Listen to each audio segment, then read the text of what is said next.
সাথে নিজের দেখা হয়েছে কখনো? আপনার রাত অতটা গভীর নয়। ব্যস্ত রাস্তা ছেড়ে একটু গলির পথ ধরতেই মনে হলো বাইকটা যেন একটু ভারী হয়ে গেছে। তারপর রিয়ার ভিউ মিররের দিকে তাকাতেই দেখলেন পেছনের সিটে বসে আছেন আপনি। হ্যাঁ, আপনি। রেহাই নেই এই নিজের মুখোমুখি হবার। কেউ যেন জোর করেই দেখা করিয়ে দেয় আপনাদের নিজের সাথে। নিজের রেহাই নেই। যারা শুনছেন তারা নিরাপদ তো? লুকোচুরি খেলবে? লুকোচুরি? You will never be alone.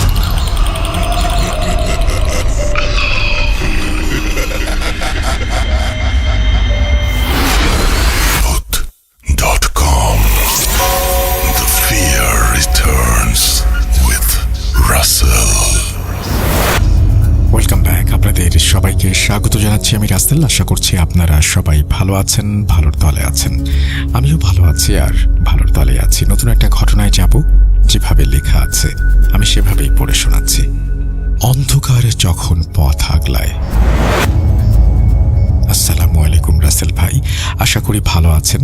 আমি আগেও একটা ঘটনা পাঠিয়েছিলাম, হয়তো কোনো কারণবশত সেটি সিলেক্টেড হয়নি, তাই আবার নতুন করে আমার জীবনে ঘটে যাওয়া একটা ঘটনা লিখলাম। আমি স্বাধীন।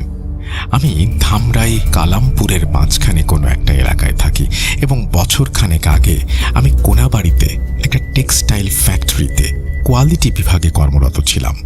আজ 1 বছর হলো চাকরি ছেড়ে দিয়েছি। তখন আমার সাথে যা ঘটেছে তা এখন তুলে ধরব। ফ্যাক্টরির কাজ শেষ করে ফিরতে ফিরতে আমার গভীর রাত হয়, কিন্তু গত বছর জুলাই মাসে আমার সাথে যা ঘটেছিল সেটা কোনো মানুষের পক্ষে কল্পনা করাও সম্ভব না। আজ আপনাদের সেই কালো রাতের কথা বলছি।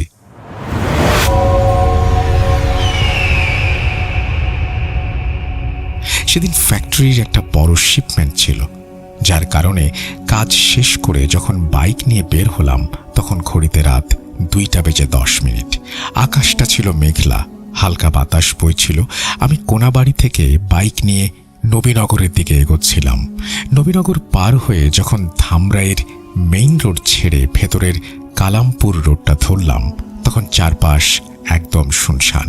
এই রাস্তাটা যারা চেনেন তারা জানেন রাস্তার দুই পাশে ঘন জঙ্গল আর ধানি জমি ছাড়া আর কিছু নেই। বাইক নিয়ে আমি যখন কালামপুর ব্রিজের কাছাকাছি একটা ফাঁকা জায়গায় পৌঁছালাম তখন হঠাৎ করেই চারপাশের বাতাসটা কেমন যেন বরফের মতো ঠান্ডা হয়ে গেল। আমার বাইকের ডিজিটাল মিটারটা তখন লাফালাফি শুরু করলো। হেডলাইটটা একবার জ্বলছে একবার নিভছে। আমি ভাবলাম হয়তো বাইকের কোনো টেকনিক্যাল প্রবলেম হয়েছে। ঠিক তখনই আমি অনুভব করলাম আমার পেছনের সিটে কেউ একজন বসে আছে। বাইকটা হঠাৎ এতটাই ভারী হয়ে গেল যে আমি হ্যান্ডেল ধরে রাখতে পারছিলাম না। লুকিং গ্লাসে তাকিয়ে দেখি সিট খালি, কিন্তু স্পষ্ট বুঝতে পারছি সেখানে কেউ একজন আষ্টে পৃষ্ঠে বসে আছে। আমি বাইকের গতি বাড়াতে চাইলাম, কিন্তু তখনই অদ্ভুত একটা ব্যাপার ঘটল। আমার বাইকের লাইটটা পুরোপুরি বন্ধ হয়ে গেল। ভয়ার্ত চোখে তাকালাম রাস্তার দিকে, দেখলাম অন্ধকার থেকে সাদা একটা অবয়ব ধীরে ধীরে রাস্তার মাঝখানে ফুটে উঠছে। মনে হলো লম্বা একটা মানুষ, যার হাতগুলো মাটির নিচ পর্যন্ত ঝুলে আছে। লোকটা যখন তার মাথাটা তুলল দেখলাম তার সারা মুখে কোনো চামড়া নেই, কাঁচা রক্ত আর মাংস চুঁইয়ে পড়ছে। সে কোনো কথা বলছিল না, শুধু একটা ভাঙা রেকর্ড প্লেয়ারের মতো অদ্ভুত ঘর ঘর শব্দ করছিল। আমি প্রাণ ভয়ে বাইক ফেলে উল্টো দিকে দৌড়াতে শুরু করলাম।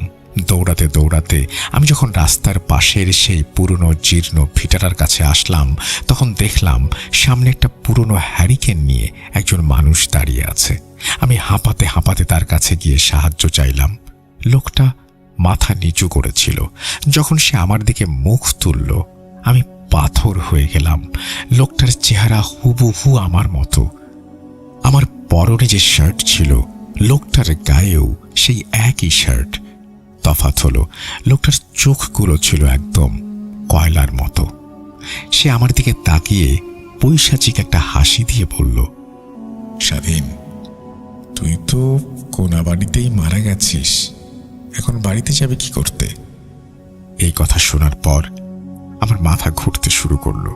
আমি জ্ঞান হারানোর আগ মুহূর্তে অনুভব করলাম অনেকগুলো ঠান্ডা হাত আমাকে মাটির দিকে টেনে নামাচ্ছে। আমার নিঃশ্বাসে তখন লাশের পচা গন্ধ। পরের দিন সকালে এলাকার লোক আমাকে রাস্তার ধারের ঝোপের ভেতর থেকে অচেতন অবস্থায় উদ্ধার করে। আমার সারা শরীরে অসংখ্য আঁচড়ের দাগ, যা কোনো মানুষের নখের দাগের মতো নয়। ডাক্তার এটাকে মানসিক আতঙ্ক বললেও রহস্যটা থেকে গেছে অন্য জায়গায়।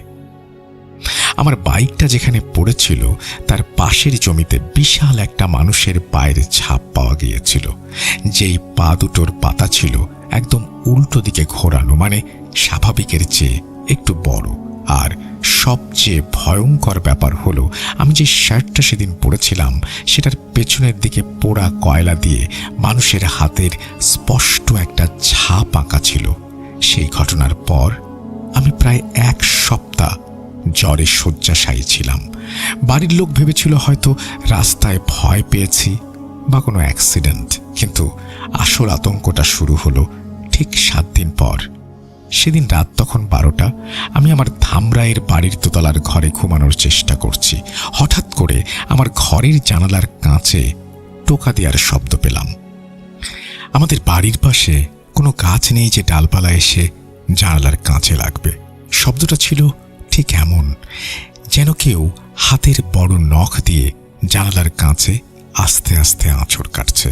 আমি যখন সাহস করে উঠে জানালার পর্দাটা সরালাম, দেখলাম বাইরে কেউ নেই, ঘুটঘুটে অন্ধকার। কিন্তু জানালার ধুলো পড়া কাঁচে আমি যা দেখলাম তাতে আমার চিৎকার আটকে গেল। জানালার বাইরের দিক থেকে কেউ একজন কাদা দিয়ে লিখে রেখে গেছে, তুই একা নোস। পরদিন সকালে আমি যখন কোনা বাড়িতে ফ্যাক্টরিতে কাজে গেলাম, আমার কলিগরা আমাকে দেখে চমকে উঠল। তারা বলল, স্বাধীন, তোর ঘাড়ের পেছনের দিকটা এমন নীল হয়ে আছে কেন? মনে হচ্ছে কেউ শক্ত করে চেপে ধরেছিল। আমি আয়নায় তাকিয়ে দেখলাম 4টা লম্বা আঙুলের ছাপ আমার ঘাড়ে স্পষ্ট বসে আছে। কাজ করতে করতে হঠাৎ আমি খেয়াল করলাম ফ্যাক্টরির কোয়ালিটি ল্যাবের শব্দহীন পরিবেশে আমার পেছনে কেউ একজন হাঁটছে। আমি যখনই পেছনে ফিরি দেখি কেউ নেই, কিন্তু অদ্ভুত ব্যাপার হলো, আমি যে জায়গায় দাঁড়িয়ে কাজ করছিলাম তার ঠিক পাশে একটা ভেজা পায়ের ছাপ। সেই পচা গন্ধটা আবারও আমার নাকে এসে লাগলো। ওই দিন ফ্যাক্টরি থেকে ফিরতে আমার সাহস হচ্ছিল না। আমি এক বন্ধুর সাথে নবীনগর পর্যন্ত আসলাম। ও আমাকে সেখান থেকে বিদায় দিল। ভাবলাম বাকি পথটা দ্রুত পাড়ি দেব। কালামপুর রোডের সেই নির্দিষ্ট বাঁকটা আসার ঠিক আগে আমার বাইকের স্পিডোমিটার নিচে থেকেই শূন্যে নেমে গেল। বাইক চলছে, স্পিড দেখাচ্ছে না। হঠাৎ আমার কানের খুব কাছে কেউ একজন হেসে বলে উঠল, সেদিন তোকে ছেড়ে দিয়েছিলাম, আজ তোকে তোর নিজের সাথে দেখা করাবো।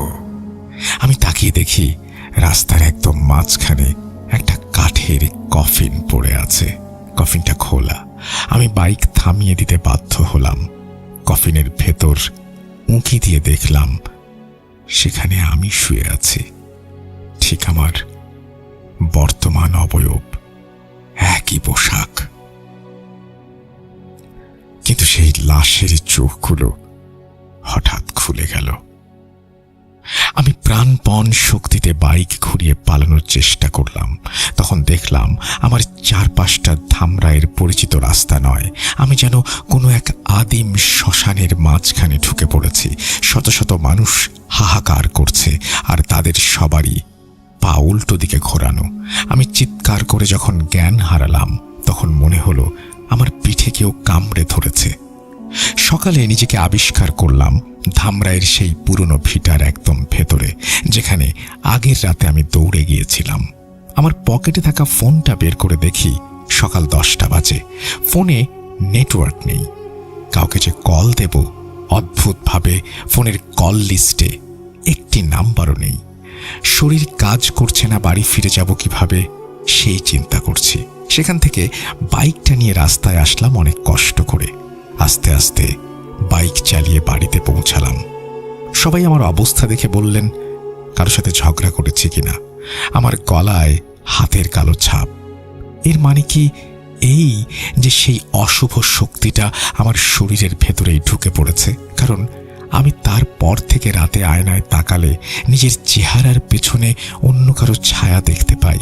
আমার ভয় হয় একদিন হয়তো আয়নার ভেতরের স্বাধীনটা বাইরে চলে আসবে আর আমি চিরতরে হারিয়ে যাব ওই অন্ধকারে। আমি দিন দিন মানসিকভাবে ভেঙে পড়তে থাকি।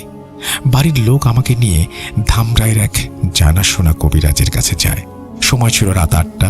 তিনি একাই ছিলেন পুরো ছোট বাড়িতে। তিনি আমার হাতে একটা কালো সুতো বেঁধে দিয়ে বললেন, আগামী 3 রাত একা কোথাও বের হবে না, আর ঘরের আয়না ঢেকে রাখবে। আমি তার কথা মতো কাজ করলাম, কিন্তু দ্বিতীয় রাতে যা ঘটল তা আমার কল্পনাকেও হার মানিয়ে দিল। রাত 2টা, আমি বিছানায় শুয়ে আছি, কিন্তু ঘুম নেই। হঠাৎ আমার ঘরের মেঝেতে পানি পড়ার শব্দ শুনতে পেলাম। আমি লাইট জ্বালালাম। দেখলাম আমার ঘরের মেঝের ঠিক মাঝখানে একটা বড় পানির ছোপ, আর সেই পানি থেকে পচা গন্ধটা আসছে। আশ্চর্যের বিষয় হলো ছাদ থেকে পানি পড়ার কোনো চিহ্ন নেই। আমি যখন সেই পানির ছোপটার দিকে তাকালাম, দেখলাম পানির ভেতরে কোনো প্রতিবিম্ব দেখা যাচ্ছে। সেটা আমার ঘরের ছাদ নয়, সেটা যেন কোনাবাড়ির সেই কোয়ালিটি ল্যাবের ছাদ। হঠাৎ করেই ঘরের লাইটটা দপ করে নিভে গেল। আমি অন্ধকারে অনুভব করলাম কেউ একজন আমার বিছানায় পায়ের কাছে এসে দাঁড়িয়েছে। আমি সাহস সঞ্চয় করে চিৎকার দিয়ে বললাম, কে তুই? কি চাস আমার কাছে? অন্ধকার থেকে একটা কর্কশ কণ্ঠস্বর ভেসে এলো, তোর এই কালো সুতো আমাকে আটকাতে পারবে না স্বাধীন। তুই যাকে কবিরাজ ভাবছিস সে তো নিজেই আমার গোলাম। আমি আতঙ্কে জমে গেলাম। তখনই আমার আয়নাটা, যেটা আমি কাপড় দিয়ে ঢেকে রেখেছিলাম, সেটা সশব্দে ভেঙে চুরমার হয়ে গেল। কাপড়ের নিচ থেকে কাঁচের টুকরোগুলো ছিটকে সারা ঘরে ছড়িয়ে পড়ল। আমি টর্চ জ্বালালাম। দেখলাম আয়নার একটা বড় টুকরোয় আমার প্রতিবিম্ব দেখা যাচ্ছে, কিন্তু সেই প্রতিবিম্বটা আমার সাথে তাল মেলাচ্ছে না। আমি টর্চ ধরে আছি, কিন্তু আয়নার ভেতরে থাকা আমিটা আমার দিকে তাকিয়ে হাসছে। আয়নার ভেতরে সেই রূপটা ধীরে ধীরে কাঁচের বাইরে বেরিয়ে আসতে শুরু করলো। তার হাতগুলো লম্বা, আমার গলার দিকে এগিয়ে আসছিল সেগুলো। আমি দৌড়ে ঘর থেকে বের হতে চাইলাম, কিন্তু দরজাটা কোনোভাবেই খুলছে না, যেন বাইরে থেকে কেউ সেটাকে ওয়েল্ডিং করে আটকে দিয়েছে। আমি তখন দেয়ালে ছোড়ানো আমার সেই বাইকের চাবিটায় হাত লাগালাম। অদ্ভুতভাবে চাবিটা বরফের মতো ঠান্ডা হয়ে গেল এবং সেখানে নীল রঙের একটা আভা বের হলো। সেই আলোটা দেখার সাথে সাথে ছায়াটা চিৎকার করে পেছাতে লাগলো। সেদিন ভোরে যখন দরজাটা নিজে থেকেই খুলে গেল, আমি সোজা সেই কবিরাজের কাছে গেলাম। গিয়ে দেখি কবিরাজের ঘরটা পুড়ে ছাই হয়ে আছে, আর গ্রামবাসীরা বলছে সেই কবিরাজ নাকি 3 দিন আগেই মারা গেছেন। তাহলে আমাকে সুতো বেঁধে দিয়েছিল কে? আমরা সবাই যাকে দেখলাম, কে ছিল সে? এটা একটা রহস্য, এবং সেই রহস্য থেকেই গেল। আজও আমি যখন কোনো কাজ থেকে ফেরার পথে কালামপুর রোডের সেই বাঁকটা পার হই, আমার বাইকের লুকিং গ্লাসে আমি নিজের বদলে সেই রক্তাক্ত অবয়বটা দেখতে পাই। সে হাত নেড়ে আমাকে ডাকে। আমি জানি সে এখনো আমার অপেক্ষায় আছে। হয়তো এই কাহিনীটা যখন আপনি পড়ছেন, সে আপনার স্টুডিওর বাইরে দাঁড়িয়ে থাকতে পারে, কারণ সে শুধু এখন আমাকে নয়, আমার কাহিনী যারা শুনছে তাদেরও চিনে ফেলেছে। তো ঘটনা তো আরো অনেক বাকি। এই ঘটনা সিলেক্টেড হলে পার্ট 2 লিখব। সবাই ভালো থাকবেন। আসসালামু আলাইকুম। এই বলেই তিনি তার ঘটনা শেষ করেছেন এবং আশা করছি এই ঘটনাটি আপনাদের ভালো লেগেছে। যদি ভালো লাগে অবশ্যই আমাদের জানাবেন। আমরা চলে যাব আমাদের পরবর্তী ঘটনায়।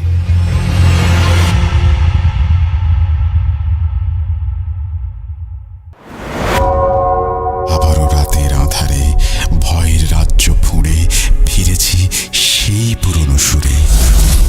বিশ্বাস করা বা না করা আপনার ব্যাপার, but the old music comes alive. Voot.com. The fear returns with Russell. Welcome back. আপনাদের সবাইকে স্বাগত জানাচ্ছি বিরাজেল। আশা করছি আপনারা সবাই ভালো আছেন, ভালোর তলে আছেন। ঈদ মুবারক, ঈদ মুবারক, ঈদ মুবারক। ঈদের আয়োজন এখনো ফুরিয়ে যায়নি। আমরা সরাসরি চলে যাব ঘটনায়।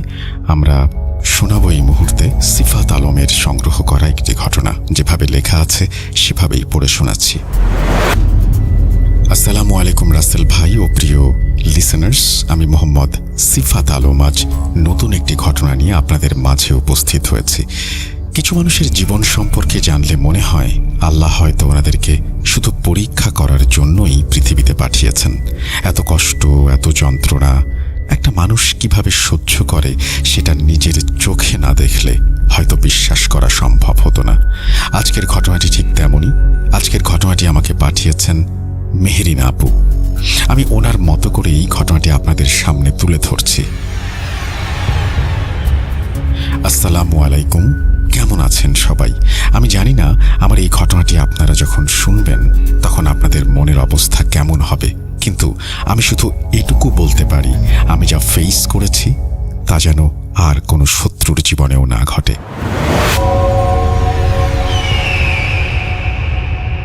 আমার বয়স তখন খুব কম, 16 কি 17 বছর হবে। পারিবারিক কিছু কারণে খুব অল্প বয়সেই আমার বিয়ে হয়ে যায়। বিয়ের পর আমার স্বামী আমাকে অন্য একটা শহরে নিয়ে আসে, আমাদের নতুন ঠিকানায়। ঠিকানাটি ছিল চট্টগ্রামের চকবাজার এলাকা। বিয়ের মাত্র 2 থেকে 3 দিন পার হয়েছে তখন। নতুন পরিবেশ, নতুন বাসা। আমি আর আমার স্বামী ছাড়া বাসায় আর কেউ ছিল না। সেদিন রাতে আমার স্বামী বাইরে গেল রাতের খাবার আনার জন্য। আমি বাসায় একা। ভাবলাম খাবার তো নিয়েই আসছে, আমি বরং রান্নাঘর থেকে প্লেট গ্লাসগুলো রেডি করে রাখি, একটা পাটি বিছিয়ে দেই। খাবার এলে আমরা রুমে বসেই খেয়ে নেব। এই ভেবে আমি রান্নাঘরের দিকে হাঁটা দিলাম। আমাদের বাসাটা ছিল একটু অন্যরকম। 3টা রুম ছিল, কিন্তু মাঝখানের জায়গাটা ছিল বেশ খোলামেলা, উঠোনের মতো। মাথার উপরের আকাশ দেখা যেত, আর পাশেই বাথরুমের দিকে টিনের চালা দেয়া ছিল। আমি রান্নাঘরের দিকে পা বাড়াতেই হঠাৎ থমকে গেলাম। আমার সামনে একটা বেড়াল, কুঁচকুঁচে কালো রঙের একটা বেড়াল, চোখ দুটো জল করছিল। আমি বাসায় একা, হঠাৎ এমন একটা বেড়াল দেখে আমি বেশ অপ্রস্তুত হয়ে পড়লাম। ভয় পেয়ে গেলাম খুব, কিন্তু পরক্ষণেই নিজেকে বোঝালাম, আরে বেড়াল তো বেড়ালই, রাস্তা থেকে হয়তো ঢুকে পড়েছে, এটাকে এত পাত্তা দেওয়ার কি আছে। আমি বেড়ালটাকে ইগনোর করে রান্নাঘরে ঢুকে গেলাম। রান্নাঘর থেকে প্লেট আর গ্লাস নিয়ে আমি যখন ফিরে আসছি, হঠাৎ আমার চোখ গেল আমাদের রুমের টিনের চালার দিকে। আমার হাত থেকে প্লেটগুলো পড়ে যাওয়ার উপক্রম হলো। পা দুটো যেন চলার শক্তি হারিয়ে ফেলেছে, গলা শুকিয়ে কাঠ। আমি দেখলাম ওই টিনের চালার উপরে কেউ একজন বসে আছে, একজন নারী। হ্যাঁ, নারীই মনে হলো। পুরো শরীর কুঁচকুঁচে কালো, মাথায় কোকড়ানো চুল। আমি তার মুখ দেখতে পাচ্ছিলাম না, চোখ, নাক কিছুই না, শুধু একটা কালো ছায়ার মতো অবয়ব। কিন্তু আমি স্পষ্ট বুঝতে পারছিলাম সে ওখানে আছে। আমি নিজেকে আর ধরে রাখতে পারলাম না, বিকট একটা চিৎকার দিলাম। ভয় আমার পুরো শরীর কাঁপছিল। আমি দৌড়ে আমার রুমে ঢুকে গেলাম। রুমে ঢুকে দরজা লাগিয়ে দিলাম। আমার তখন শুধু আয়াতুল কুরসি আর দুরূদ শরীফের কথা মনে পড়ছিল। আমি পাগলের মতো সেগুলো পড়তে শুরু করলাম। কিছুক্ষণ পর আমার স্বামীর গলার আওয়াজ। আমি দ্রুত দরজা খুলে বাইরে গেলাম। ওকে দেখেই বললাম, বাইরে দেখো, বাইরে কিছু একটা আছে টিনের চালে। কই? কিছু নেই তো, আমি তো এইমাত্র এলাম, তুমি কি পাগল হয়ে গেলে? আমি তখন ওকে নিয়ে আবার সেই জায়গায় গেলাম, কিন্তু না, কেউ নেই সেখানে। টিনের চালাটা একদম ফাঁকা, শুধু সেই কালো বিড়ালটা উঠোনে বসেছিল। আমার স্বামী বিড়ালটাকে দেখিয়ে বলল, তুমি হয়তো বিড়ালটাকে দেখে ভয় পেয়েছো, একা একা আছো তো। আমি ওকে অনেকে বোঝানোর চেষ্টা করলাম, কিন্তু সে কিছুতেই বিশ্বাস করল না। বারবার বলতে লাগলো, এটা আমার মনের ভুল। আসলে মানুষ নিজের চোখে না দেখলে অনেক কিছুই বিশ্বাস করতে চায় না। সেদিনের মতো ব্যাপারটা ওখানেই চাপা পড়ে গেল। আমরা খাওয়া দাওয়া করে শুয়ে পড়লাম, কিন্তু রাত বাড়ার সাথে সাথে শুরু হলো আরেক উপদ্রব। আমার মনে হচ্ছিল কেউ যেন ওই টিনের চালের ওপর থেকে পাথর ছুঁড়ে মারছে, টুপটাপ ঠক ঠক, সারা রাত এই আওয়াজ। আমার স্বামীকে বললে ও বলল, আরে না, এগুলো বেড়ালের আওয়াজ। আমি আর কিছু বললাম না, কিন্তু আমার মন মানছিল না। এরপর থেকে শুরু হলো আমার আসল কষ্ট। আমি প্রায়ই ওই ছায়াটাকে দেখতে পেতাম, কখনো দরজার আড়ালে, কখনো জানালার বাইরে। আমি স্বামীকে বললে সে শুধু বলতো, আমার হয়তো জ্বর এসেছে, শরীর খারাপ, তাই উল্টো পাল্টা দেখছি। আমিও ভাবলাম তাই, নতুন জায়গা, হয়তো মানিয়ে নিতে কষ্ট হচ্ছে। কিন্তু আমার শরীর আসলেই খুব খারাপ হতে শুরু করলো। হুট করেই প্রচণ্ড জ্বর আসতো, আর তার সাথে পেটে এমন ব্যথা, মনে হতো কেউ ছুরি দিয়ে আমার নাড়ি ভুড়ি কেটে ফেলছে। একদিন ব্যথার চোটে আমি অজ্ঞান হয়ে গেলাম। আমাকে দ্রুত হাসপাতালে ভর্তি করানো হলো। ডাক্তাররা পরীক্ষা করে বললেন, আমার অ্যাপেন্ডিসাইটিসের ব্যথা, অপারেশন করতে হবে। আমাকে সারা রাত অবজারভেশনে রাখা হলো। বলা হলো সকালেই অপারেশন হবে, কিন্তু আল্লাহর কি হুকুম দেখুন। সকালে যখন বড় সার্জন এলেন, তিনি আমাকে চেক করে অবাক। তিনি বললেন, আমার নাকি কোনো অপারেশন করা লাগবে না, ব্যথার কোনো কারণই তিনি খুঁজে পেলেন না। কিছু ওষুধ দিয়ে আমাকে রিলিজ করে দিলেন, বললেন কোর্স কমপ্লিট করলে ঠিক হয়ে যাবে। বাসায় ফিরে এলাম, কিন্তু সমস্যাগুলো কমলো না। পেটের ব্যথা, জ্বর লেগেই রইল। আমি যে রুমে থাকতাম সেটার পেছনের দিকে একটা বারান্দা ছিল, আর বাথরুমটা সেই বারান্দার সাথেই লাগোয়া। আমার ওই বারান্দার দিকে তাকালেই খুব ভয় লাগতো, মনে হতো কেউ ওখান থেকে উঁকি দিয়ে আমাকে দেখছে। আমি ভয়ে ভয়ে দিনের বেলাতেও ওই দরজা লক করে রাখতাম, জানালা বন্ধ করে রাখতাম। মাঝে মাঝে আমি দেখতাম ওই বারান্দাতে ছালার বস্তার মতো পুতুল রাখা আছে। পুতুলটা একেবারে আমার সমান লম্বা, একজন স্বাভাবিক মানুষের মতো, আর মুখটা ছিল একদম চ্যাপ্টা। আমি ওরা দেখলেই ভয় সিটিয়ে যেতাম। আস্তে আস্তে এই জিনিসগুলো আমার শ্বশুর বাড়ির অন্য মানুষদের সাথেও হতে শুরু করলো। কেউ না কেউ সবসময় অসুস্থ। আমার 3 ননদ ছিল, তার মধ্যে বড়জন আমার বয়সী, একেবারে ইয়াং একটা মেয়ে। হুট করে তার মুখ প্যারালাইসিসের মতো হয়ে গেল। আমার স্বামীও খুব অসুস্থ হয়ে পড়লেন। পুরো বাড়িতে থমথমে পরিবেশ। একটা অদ্ভুত ঘটনা ঘটল। আমি ব্যথায় জ্বরে বিছানা থেকে উঠতেই পারতাম না। খাওয়া দাওয়া এক প্রকার ছেড়েই দিয়েছিলাম, কিন্তু সেদিন দুপুরে আমি হঠাৎ বিছানা থেকে উঠলাম, সোজা গিয়ে খাবার টেবিলে বসলাম। সবাইকে বললাম, আমার খুব খিদে পেয়েছে, আমাকে খেতে দাও। সবাই খুব অবাক, কারণ আমি 1-8টা রুটির বেশি খেতে পারি না। আর ওই সময় আমার অবস্থা আরও খারাপ। আমাকে খাবার দেয়া হলো। আমি গোগ্রাসে গিলতে লাগলাম, স্বাভাবিক মানুষের মতো না। ফটাফট আমি 3 জনের খাবার খেয়ে নিলাম। সবাই ভাবল অনেকদিন পর হয়তো শরীরটা ভালো হয়েছে, তাই খাচ্ছি। কেউ ঘূর্ণাক্ষরেও ভাবতে পারল না এটা আমার কাজ নয়। এর পরের ঘটনাগুলো আরো ভয়ঙ্কর। এক রাতে আমি আর আমার স্বামী রুমে বসে কথা বলছিলাম। হঠাৎ আমি নাকি খুব অদ্ভুতভাবে হাসতে শুরু করি। আমার স্বামীর ভাষ্য মতে আমার চোখ দুটো নাকি একদম টকটকে লাল ছিল। আমি এমন কিছু কথা বলছিলাম যা কোনো স্বাভাবিক মানুষের পক্ষে বলা সম্ভব না। যেই মানুষটা এতদিন আমার কথাগুলোকে মনের ভুল বলে উড়িয়ে দিচ্ছিল, সে নিজের চোখে আমার এই অমানুষিক রূপ দেখে থমকে গেল। রাতটা কোনো মতে পার করলাম। এরপর আমার আচরণ আরো বদলাতে লাগলো। আমার শ্বশুরবাড়ির সবাই বুঝতে পারছিল আমার সাথে কিছু একটা হচ্ছে।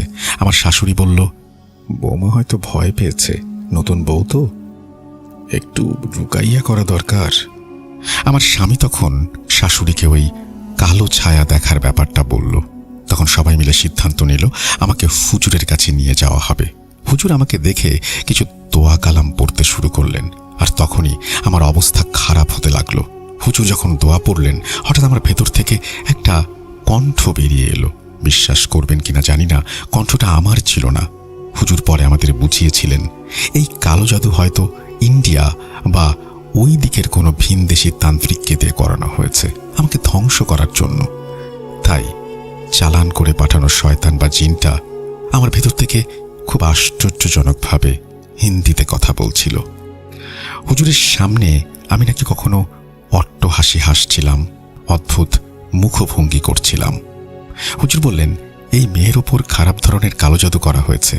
এই জাদুর মূল উদ্দেশ্যই হলো মেয়েটিকে পাগল করে দেয়া। কথাগুলো শুনে আমার স্বামী আর শ্বশুর বাড়ির সবাই খুব চিন্তিত হয়ে পড়লেন। হুজুর বললেন তিনি আমার চিকিৎসা শুরু করবেন। এদিকে এরই মধ্যে আমি কনসিভ করি, কিন্তু আমার শারীরিক অবস্থা এতটাই খারাপ হতে থাকে আমি বলে বোঝাতে পারবো না। সারাটা দিন বিছানায় শুয়ে থাকতাম, আর হঠাৎ করেই আমার মনে হতো আমার শরীর বিছানা থেকে শূন্যে উঠে গেছে। যখন ওই শয়তানটা আমার উপর ভর করত, আমার চেহারা পুরো বদলে যেত।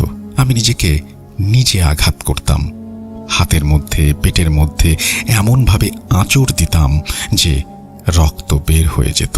প্রথমে আমার শাশুড়ি আর ননদরা ভাবত আমি বোধহয় ইচ্ছে করে এগুলো করছি, পাগল হয়ে গিয়েছি তাই।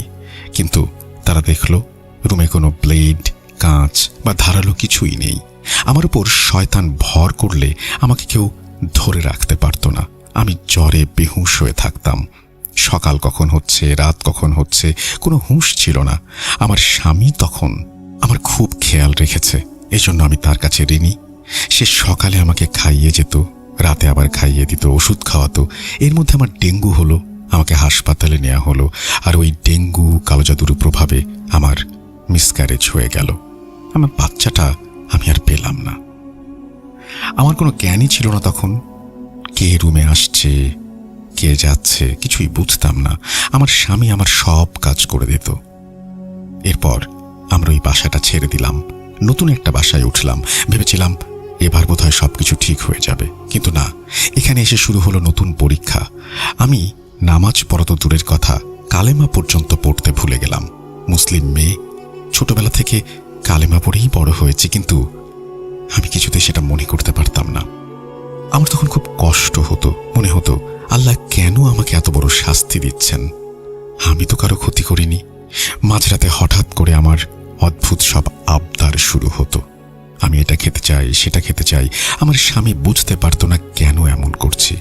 নতুন বাসায় আমার শ্বশুর শাশুড়ি থাকতেন একদিকের রুমে, আমার ননদরা তাদের রুমে, আর আমাদের রুমটা ছিল একদম একটা কোনায়। দিনের বেলা সবাই যে যার কাজে যেত, বাসায় আমি একা। আমি ভয়ে রুমের বাইরে আসতাম না। একদিন আমি ভয়ে রুমের দরজা ভেতরে লক করে দিলাম। একটু পরেই কে যেন আমার রুমের দরজায় শব্দ করতে লাগলো। মনে হচ্ছিল দরজাটা ভেঙেই ফেলবে। আমি ভয়ে এক কোনায় গুটিসুটি মেরে কাঁদছিলাম। দুপুর 2টার দিকে আমার ছোট 2 ননদ স্কুল থেকে ফিরলে আমি দরজা খুললাম।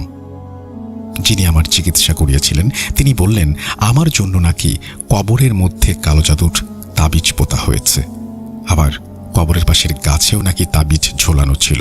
এই জাদুর প্রভাব কাটানো অনেক কঠিন, কিন্তু আমার অবস্থা দিন দিন খারাপই হচ্ছিল। মাঝ রাতে আমি যখন স্বামীর পাশে ঘুমিয়ে থাকতাম, হঠাৎ করে আমার খাট নিচে নেমে আসতো। আমার স্বামী শক্ত করে আমাকে ধরে রাখত। আমি ভয়ে চিৎকার করে কাঁদতাম। আমার মনে হতো আমার পায়ের কাছে কেউ দাঁড়িয়ে আছে, কখনো মনে হতো পর্দার আড়াল থেকে কেউ আমাকে দেখছে। এরই মধ্যে একটা মর্মান্তিক ঘটনা ঘটে গেল। আমার বাবার শরীর খুব খারাপ হয়ে গেল। আমার মা আমাকে খবর দিলেন। আমি আমার মায়ের বাসায় গেলাম। আমি যাওয়ার পরদিনই আমার বাবা মারা গেলেন। এমনিতেই আমার অবস্থা খারাপ, তার উপর বাবার মৃত্যু। আমি একদম ভেঙে পড়লাম। আমার দম আটকে আসতো, বুক ধরফড় করত। আমাকে বারবার ডাক্তারের কাছে নিয়ে যেতে হতো। ডাক্তাররা ঘুমের ইঞ্জেকশন দিয়ে আমাকে ঘুম পাড়িয়ে রাখতেন। আমার মা তখন বাধ্য হয়ে আমাকে নিয়ে ওনার পরিচিত এক খালার কাছে গেলেন রুকাইয়া করাতে। খালা আমার অবস্থা দেখে দোয়া পড়তে শুরু করলেন। তখন আমার ভেতরের জিনিসগুলো আবার কথা বলতে শুরু করলো। এরা ছিল খুব ধূর্ত, এক একবার এক এক রূপে কথা বলতো, কখনো ছোট বাচ্চার গলায়, কখনো মানুষের গলায়। খালা তাদের পরিচয় জানতে চাইলেন। তারা বলল ট্রেনে চেপে এসেছি। আবার কখনো ভারী গলায় বলল অফিস থেকে এসেছি রে। কোনো সঠিক উত্তর দিত না, শুধু কথার জালে পেঁচাতো। খালা বললেন, আমার উপর খুব ভয়ঙ্কর একটা দুটো না, অনেকগুলো শয়তান চালান করা হয়েছে, আর খুব স্ট্রং তারা। আমি আমার শ্বশুর বাড়িতে ফিরে এলাম, একটু সুস্থ হওয়ার চেষ্টা করছিলাম।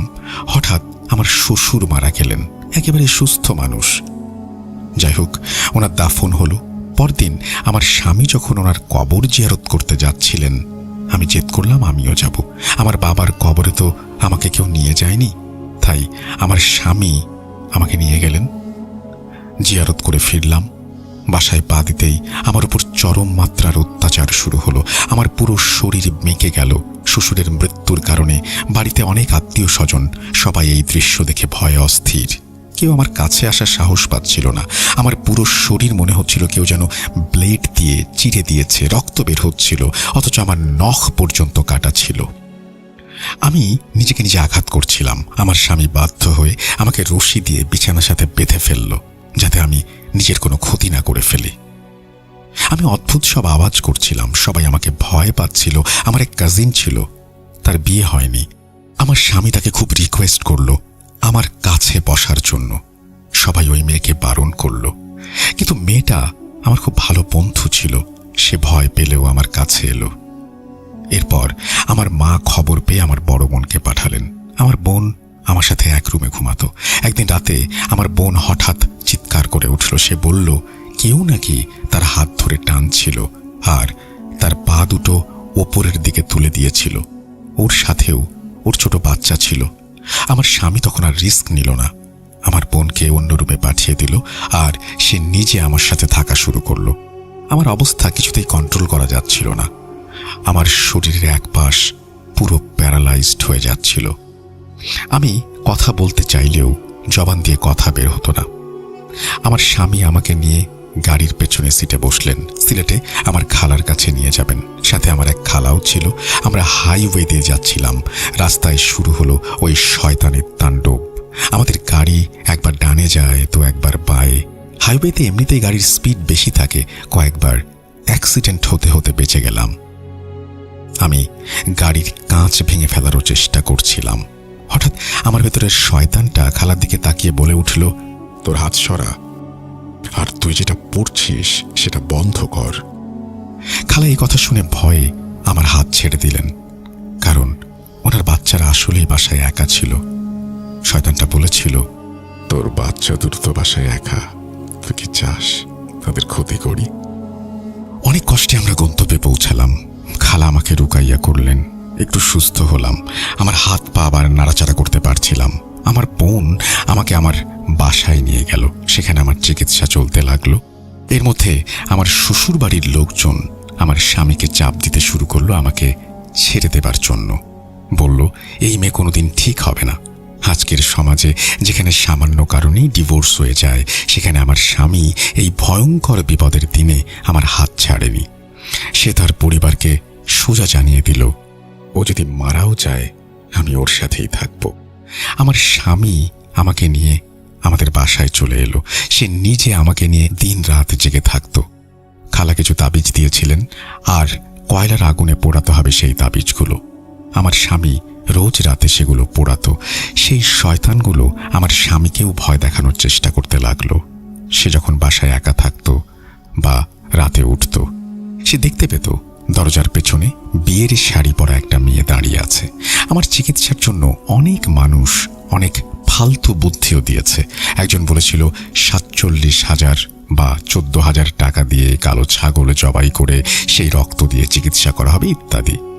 আরেকজন বলেছিল অমুসলিম তান্ত্রিকের কাছে যেতে হবে, আরো অনেক পরামর্শ। আমার জামা কাপড় এমনিতেই ছিঁড়ে যেত, কাপড়ে রক্তের দাগ পাওয়া যেত। বিছানা থেকে, বালিশের ভেতর থেকে সুই, তাবিজ এগুলো বের করে আনতো রেগুলার। কালো জাদুর কোনো শেষ ছিল না। প্রায় 3-4 বছর টানা চিকিৎসার পর আলহামদুলিল্লাহ এখন আমি অনেক ভালো আছি। এখন আগের মতো ওই ভয়ঙ্কর কিছু আর হয় না। আমি অজুর মধ্যে থাকি, নামাজ পড়ি, সকালে আর রাতে আয়াতুল কুরসি 4 কুল পড়ি। তবে হ্যাঁ, একবারে যে সব শেষ হয়ে গেছে তাও না। এখনো মাঝে মাঝে আমি তাদের অস্তিত্ব টের পাই। আমার কাজের মধ্যে অনেক বাধা আসে, শরীর হঠাৎ ভার হয়ে যায়, মনে হয় ঘাড়ের ওপর কেউ বসে আছে। একবার আমি আয়নার সামনে দাঁড়িয়েছিলাম, হঠাৎ দেখলাম আমার ঘাড়ের ওপর ছোট একটা বাচ্চা বসে আছে। শয়তানটা বাচ্চার রূপ ধরে আসছে, আর সে আমার গলাটা এমনভাবে চেপে ধরে আছে যেন সে পড়ে না যায়। আমি চিৎকার দিয়ে উঠলাম। পরে আর কিছু দেখিনি। আমি জানি এই লড়াইটা আমার সারা জীবনের, তবে আল্লাহর রহমতে আর আমার স্বামীর ভালোবাসায় আমি ওই ভয়ঙ্কর সময়টা পার করে এসেছি। আমার জন্য আপনারা সবাই দোয়া করবেন, আল্লাহ যেন আমাকে আর আমার পরিবারকে ওই শয়তানের হাত থেকে সম্পূর্ণ হেফাজত করতে পারে। আমার স্বামীর ব্যাপারে কিছু কথা না বললেই না। ওর মতো অমায়িক মানুষ, এরকম হাজব্যান্ড আমি দ্বিতীয় কাউকে দেখিনি। আমার এত খারাপ সময়ে সে আমার পাশে থেকেছে। প্রিয় লিসেনার্স, এই ছিল মেহেরিনাপুর জীবনের এক ভয়ঙ্কর অধ্যায়। মোহাম্মদ সিফাত আলম আপনাদের কাছে শুধু এটুকুই বলবো, জীবনে যাই আসুক আল্লাহর ওপর ভরসা হারাবেন না। আসসালামু আলাইকুম, আল্লাহ হাফেজ। এই বলেই সিফাত আলম তার ঘটনা শেষ করেছেন। আপনারা জানেন সাবিত আলম এবং সিফাত আলম অনেকের কাছ থেকে এই ঘটনা সংগ্রহ করে আমাদেরকে পাঠান, এবং আমরা অনেক সময় এরকমও হয় যে ময়মনসিংহে যদি কেউ ঘটনা শেয়ার করতে চান তাহলে সাবিত এবং সিফাতের মাধ্যমেই আমরা সেটা রেকর্ড করে ফেলি। এরকম আরো অসংখ্য ঘটনার প্রতীক্ষায় আমরা চলে যাব আমাদের পরের ঘটনায়।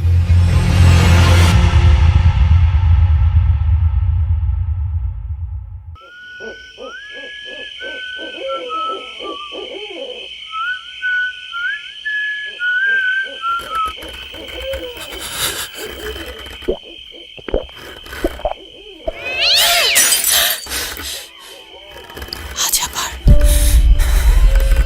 শুনতে পাচ্ছেন শব্দটা? আমার আয়নার ভেতরে রোজ এভাবেই আসে।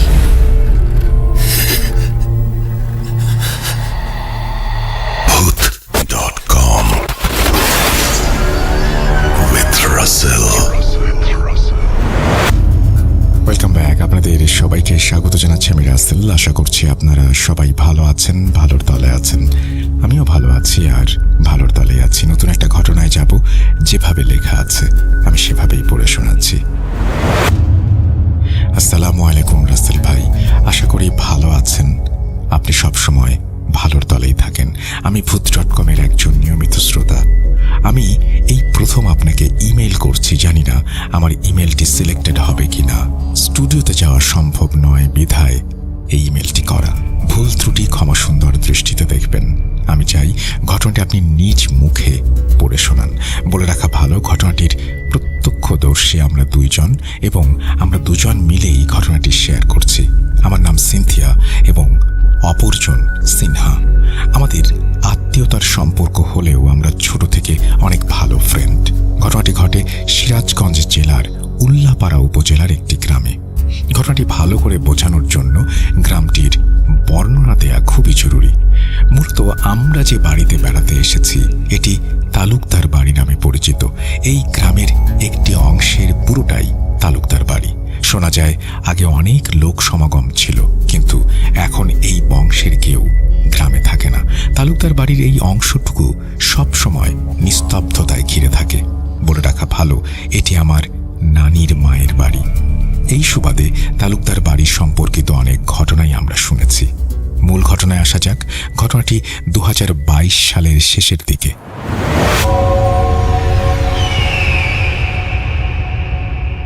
এই বাড়িতে শীতের পিঠা খাওয়া উপলক্ষে আমাদের আসা। প্রতি বছর এই সময়টাতে সবাই গ্রামে আসে, কিন্তু সে বছর শুধু আমার পরিবার এসেছিল, আর সিনহাদের পক্ষ থেকে দাওয়াতটা ছিল কারণ এটা সিনহার দাদুর বাড়ি। রাত্রে সবার আড্ডা শেষে সবাই ঘুমিয়ে পড়লে আমি আর সিনহা মুভি দেখার পরিকল্পনা করি, কিন্তু বাড়ির ভেতর নেটওয়ার্ক না পাওয়ায় আমরা বাইরে যাই। বাইরে গেলেও কোনোভাবেই নেটওয়ার্ক পাওয়া যাচ্ছিল না। বাড়ির উঠোন থেকে মেইন গেট খুলে আমরা বাড়ির বাইরে যাই। সেদিন জ্যোৎস্না রাত। মেইন গেট থেকে বের হতেই পূর্ব দিকে শুকিয়ে যাওয়া পুকুরটার দিকে চোখ পড়ে। সবুজ ঘাস, খোলা আকাশের নিচে খালি জায়গাটা কেমন যেন আকর্ষণীয় লাগছিল। আমি ওই দিকে তাকিয়ে আছি। সেই সময় সিনহা আমাকে বলে উঠল, এই যাবি ওখানে? আমরা যেন আর কিছুই ভাবলাম না। কিসের এক টানে দুজনে ও পাশের ঝাড় ঝোপ পেরিয়ে পুকুরের ঢালু দিয়ে নেমে মাঝখান বরাবর সেই জায়গাটায় গিয়ে পৌঁছালাম। পৌঁছানোর পর আমাদের টনক নড়ল। এত দূর আসা কি ঠিক হয়েছে? আমি বললাম, সিনহা দেখ তো কয়টা বাজে। সিনহা কিছুটা কাঁপা কাঁপা গলায় বলল, আমরা যখন বের হয়েছিলাম তখন না বলেছিলি 11টা বাজেনি এখনো? আমি কিছুটা বিরক্ত হয়ে বললাম, তো যেটা জিজ্ঞেস করছি সেটা বল। সিনহা ওর ফোনটা আমার সামনে ধরল। ঠিক ঠিক 12টা বাজে। কিভাবে সম্ভব? এমন সময় সিনহা বলে উঠল, তুই যেমনটা ভাবছিস তেমনটা নাও হতে পারে। হয়তো তুই তখন সময়টা ভুল দেখেছিলি। আমরা আর দেরি না করে পুকুর পাড় থেকে উঠে যাব। ঠিক সেই সময় লক্ষ্য করলাম পুকুর থেকে ওঠার ঢালু রাস্তাটি যেন পাহাড়ের মতো উঁচু হয়ে গেছে। এটাও কি চোখের ভুল? আমরা দুজনের দিকে তাকালাম। না, আমি ভুল দেখছি না, কারণ আমরা দুজনেই একই ব্যাপার দেখছি। আমরা সিদ্ধান্ত নিলাম পুকুরের উত্তর পূর্ব দিকে উঠে পড়ব। ওখানে গিয়ে দেখি রাস্তা ঠিক আছে। পুকুরের ওপাশের ঘাটে হাতের ডানে ছিল মাদ্রাসা আর বাঁ পাশে পারিবারিক কবরস্থান। কবরস্থান পার করে উঠতেই পেছন থেকে একটু ভারী গলায় কে যেন বলল, এখানে কি করছো? কারা তোমরা? পেছনে ফিরে তাকাতে দেখলাম একজন সাদা জুব্বা পরা লোক, সাদা দাড়ি, মাথায় টুপি। একটু হাঁপ ছেড়ে বাঁচলাম। আমি সিনহাকে ফিসফিস করে বললাম, মাদ্রাসার হুজুর হবে হয়তো। আমি তাকে সালাম দিলাম এবং জানালাম যে আমরা তালুকদার বাড়িতে এসেছি। ফোনে নেটওয়ার্ক না থাকায় এদিকে চলে এসেছি। লোকটা একটু বিরক্ত হয়ে বলল, যাও বাড়ি যাও, এখানে থেকো না। যাও, আর দাঁড়াবে না, সোজা বাড়ি। লোকটার এমন ব্যবহার কেমন যেন লাগলো। ওদিক থেকে বাড়ি ফেরার রাস্তাটা এমন, দুপাশে দুটো পরিত্যক্ত বাড়ি, মাঝখানে গলি। গলির ভেতর যেতেই নেটওয়ার্ক পেল ফুল স্পিডে। আমি আর সিনহা ঠিক করলাম যে দুটো মুভি ডাউনলোড করে তারপরে যাব। তারপর আমাদের সাথে যা ঘটলো তার জন্য প্রস্তুত ছিলাম না। একটা শেয়ালের মতো দেখতে কিছু আমাদের দিকে এগিয়ে আসছে। ভয়ে আমরা একে অপরের হাত শক্ত করে ধরি। ওই জিনিসটা আরেকটু কাছে আসতেই আমরা নতুন করে আবিষ্কার করি ওটা একটা বাচ্চা। কিন্তু তখন যে শেয়ালের মতো কিছু একটা দেখলাম, কি করব বুঝতে পারছিলাম না। দোয়া কালাম কিছুই মনে করতে পারছিলাম না। এমন সময় বাচ্চাটি জোরে কান্না শুরু করলে আমরা আরো বেশি ভয় পেয়ে যাই এবং ওই গলি থেকে বের হয়ে বাড়িতে চলে আসি। বাড়িতে গিয়েছিলাম এটা জানতে পারলে বাড়ির সবাই বকাঝকা করবে, তাই বাড়িতে কাউকে কিছু না বলে ঘুমোতে চলে যাই। কিন্তু আমাদের দুজনেরই মাথায় এই ঘটনাগুলো ঘুরপাক খাচ্ছিল, ঘুম আসছিল না। একটু পর অনেক জোরে চালের উপরে আওয়াজ হওয়াতে আমি আর সিনহা দুজনেই উঠে পড়ি এবং দেখতে যাই কি হলো বাইরে। তখন মেইন গেট খুলে আবার বাইরে যেতেই দেখি কতগুলো বড়ই পড়ে আছে গেটের বাইরে। যদিও বড়ই গাছটা অনেক দূরে, কিন্তু সেটা নিয়ে মাথা না ঘামিয়ে ওখান থেকে 3-4টা পাকা বড়ই নিলাম এবং ঘরে ফিরে সিনহা সবগুলো বড়ই একাই খেয়ে ফেলল। সেটাতে আর কিছু হয়নি। পরের দিন বাড়ি ফিরে যাই আর সিনহাও শহরে ফিরে যায়। ঘটনাটা এখানে শেষ হলে পারত, কিন্তু বাড়ি ফেরার পর একটানা 4 দিন স্বপ্নে আমি একই জিনিস দেখতে থাকি। সেই বাচ্চাটার মতো দেখতে একটা অবয়ব আমাকে ডাকে, চিৎকার করে ডাকে, সিনথিয়া ফিরে আয়, আমরা তোর অপেক্ষায়। যখন এভাবে প্রতি রাতে একই স্বপ্ন দেখতে থাকি, তখন ব্যাপারটা সিনহাকে জানানোর জন্য কল করতে যাব। ঠিক সেই মুহূর্তে সিনহার কল। সিনথিয়া, আমার স্বপ্নে গত 4 রাত হলো এই ছায়াটি আমাকে ডাকে। আমার সাথে খারাপ কিছু হচ্ছে মনে হয়। আমি বললাম, শুধু তোর সাথে না, বল আমাদের সাথে, কারণ স্বপ্নটা আমিও দেখি। প্রথম দুরাত ভেবেছিলাম মনের দোষ। সিনহার সাথে কথা শেষ করে ঘুমোতে যাই এবং সে রাতে স্বপ্নটা অন্যরকম ছিল। সেই হুজুর, যাকে মাদ্রাসার হুজুর ভেবেছিলাম, তিনি আমাদের স্বপ্নে আসেন এবং বলেন অনেক রাগী গলায়, চলে যেতে বলেছিলাম না? আর তোরা যে বড়ই খেলি, গাছ কোথায় ভেবেছিলি? পরদিন ভোরে সিনহার আম্মুর কল। ওর আম্মু বলল সিনহা অনেক অসুস্থ, ওর পেট প্রচণ্ড ব্যথা করছে, ওকে হাসপাতালে ভর্তি করা হয়েছে। ডাক্তাররা কোনো কারণ খুঁজে পাচ্ছিল না পেট ব্যথার। সেদিন সন্ধ্যায় আমি হাসপাতালে যাই সিনহাকে দেখতে এবং আম্মুকে পাঠিয়ে দেই আর বলি আমি আজ সিনহার কাছেই থাকব। আমি ভেবেছিলাম সিনহাকে জানতে হবে আমার স্বপ্নের কথা। তাহলে কি বড়ইটা বড়ই ছিল না? আমি আর ভাবতে পারছিলাম না। হাসপাতালে আমি আর সিনহার আম্মু থাকলাম। সিনহার আম্মু খাবার আনতে নিচে গেলে সিনহাকে আমি সবটা বললাম। তারপর ভাবলাম সবাইকে সবটা বলে দেব। এইটুকু কথা শেষ হতে না হতেই সিনহার মা খাবার নিয়ে এসে হাজির। এত তাড়াতাড়ি কিভাবে? 5 মিনিটও হয়নি। সিনহার আম্মু 1 প্যাকেট বিরিয়ানি আর সিনহার জন্য স্যুপ এনেছে। আমার হাতে বিরিয়ানির প্যাকেটটা দিল এবং খেতে খেতে সে সিনহাকে স্যুপ খাওয়ানোর চেষ্টা করলো। আমি ভাবলাম বিরিয়ানি যখন এসেছে আমি একটা কোল্ড ড্রিঙ্কস নিয়ে আসি। কোল্ড ড্রিঙ্কসের কথা সিনহার আম্মুকে বলতেই সে বলে এখন যেতে হবে না, তুই আগে খা। যাওয়া নিয়ে সে বারবার মানা করছিল। আমি বারবার বলছিলাম যাব। সে এক পর্যায়ে রেগে গিয়ে বলল না বলছি না। আমি তার কথায় বিরক্ত হয়ে কেবিন থেকে বের হয়ে যাই। নিচতলায় যেতেই দেখি সিনহার মা মেইন গেট থেকে হসপিটালে ঢুকছে। আমার শরীর হিম হয়ে গেল। আমি দৌড়ে ছুটে যাই সিনহার কাছে এবং লিফট দেখি ওপরে উঠে গেছে। লিফটের অপেক্ষা না করে আমি সিঁড়ি ভাঙতে থাকি। 4 তলায় সিনহার কেবিন। কিছুতেই যেন সিঁড়িগুলো শেষ হচ্ছে না। আমি যেতে যেতে কেবিনে পৌঁছে দেখি সিনহা অজ্ঞান হয়ে বেডের নিচে ফ্লোরে পড়ে আছে। ঠিক তারপরই সিনহার আম্মু আসে। তারপর আমি যা ঘটেছে সবটা খুলে বলি প্রথম থেকে। পরের দিন সিনহাকে হসপিটাল থেকে বাড়িতে আনা হয়। আমাদের পরিবার ভালো একজন হুজুরের শরণাপন্ন হন। হুজুর জানান মাদ্রাসার পেছনে একটা খারাপ জিন আছে, এসব তার কাজ। আল্লাহর রহমতে হুজুরের চিকিৎসার পর আমাদের সাথে আর খারাপ কিছু ঘটেনি। অন্যের বলা ঘটনা মনে হলেও নিজের সাথে ঘটে গেলে অনুভব করা যায়। আমি এটুকুই বলতে চাই, ভয় পাওয়া বা না পাওয়া বড় বিষয় নয়, তবে সবার সাবধান থাকা উচিত। আর বিশ্বাস অবিশ্বাস আপনাদের ওপর। আমার এই ঘটনাটি সিলেক্টেড হলে আমি আমার পরিবারের সাথে ঘটে যাওয়া আরও একটি ঘটনা শেয়ার করব ইনশাল্লাহ। এই বলেই তিনি তার ঘটনা শেষ করেছেন। আশা করছি এই ঘটনাটি ভালো লেগেছে আপনাদের। আমরা চলে যাব আমাদের পরবর্তী ঘটনায়।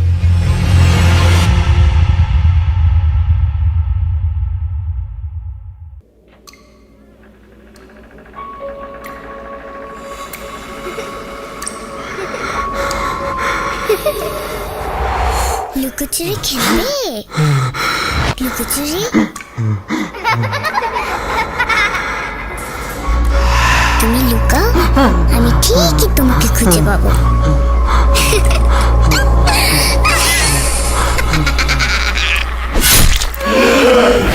Bhoot.com with Russell.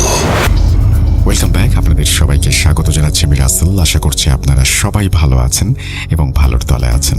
আমিও ভালো আছি আর ভালোর তলেই আছি। আমি এবার সরাসরি অডিও ক্লিপে যাব এবং যারা অডিও ক্লিপ পছন্দ করেন, অনেকেই আছে পছন্দ করেন এবং তাদের দলে আমি একজন। কারণ যিনি ঘটনা পাঠাচ্ছেন তিনি তার মতো করে তার ঘটনাটি বলছেন। মানে বিষয়টা একটু অন্যরকম। আমরা প্রতি মঙ্গলবার স্টুডিওতেও আমাদের গেস্টদের আমন্ত্রণ জানাই এবং সরাসরি তারা যুক্ত হন। চাইলে আপনিও যুক্ত হতে পারেন। আমরা রবিবারে একটা শো করি শুধুমাত্র দেশের বাইরে যারা থাকেন, বিশেষ করে তাদের জন্য। শুধুমাত্র বলাটা ভুল হবে। এবং আমরা বৃহস্পতিবারে শুক্রবারে ফিরে আসি আপনাদের কাছে। কথা না বাড়িয়ে ঘটনায় যাব।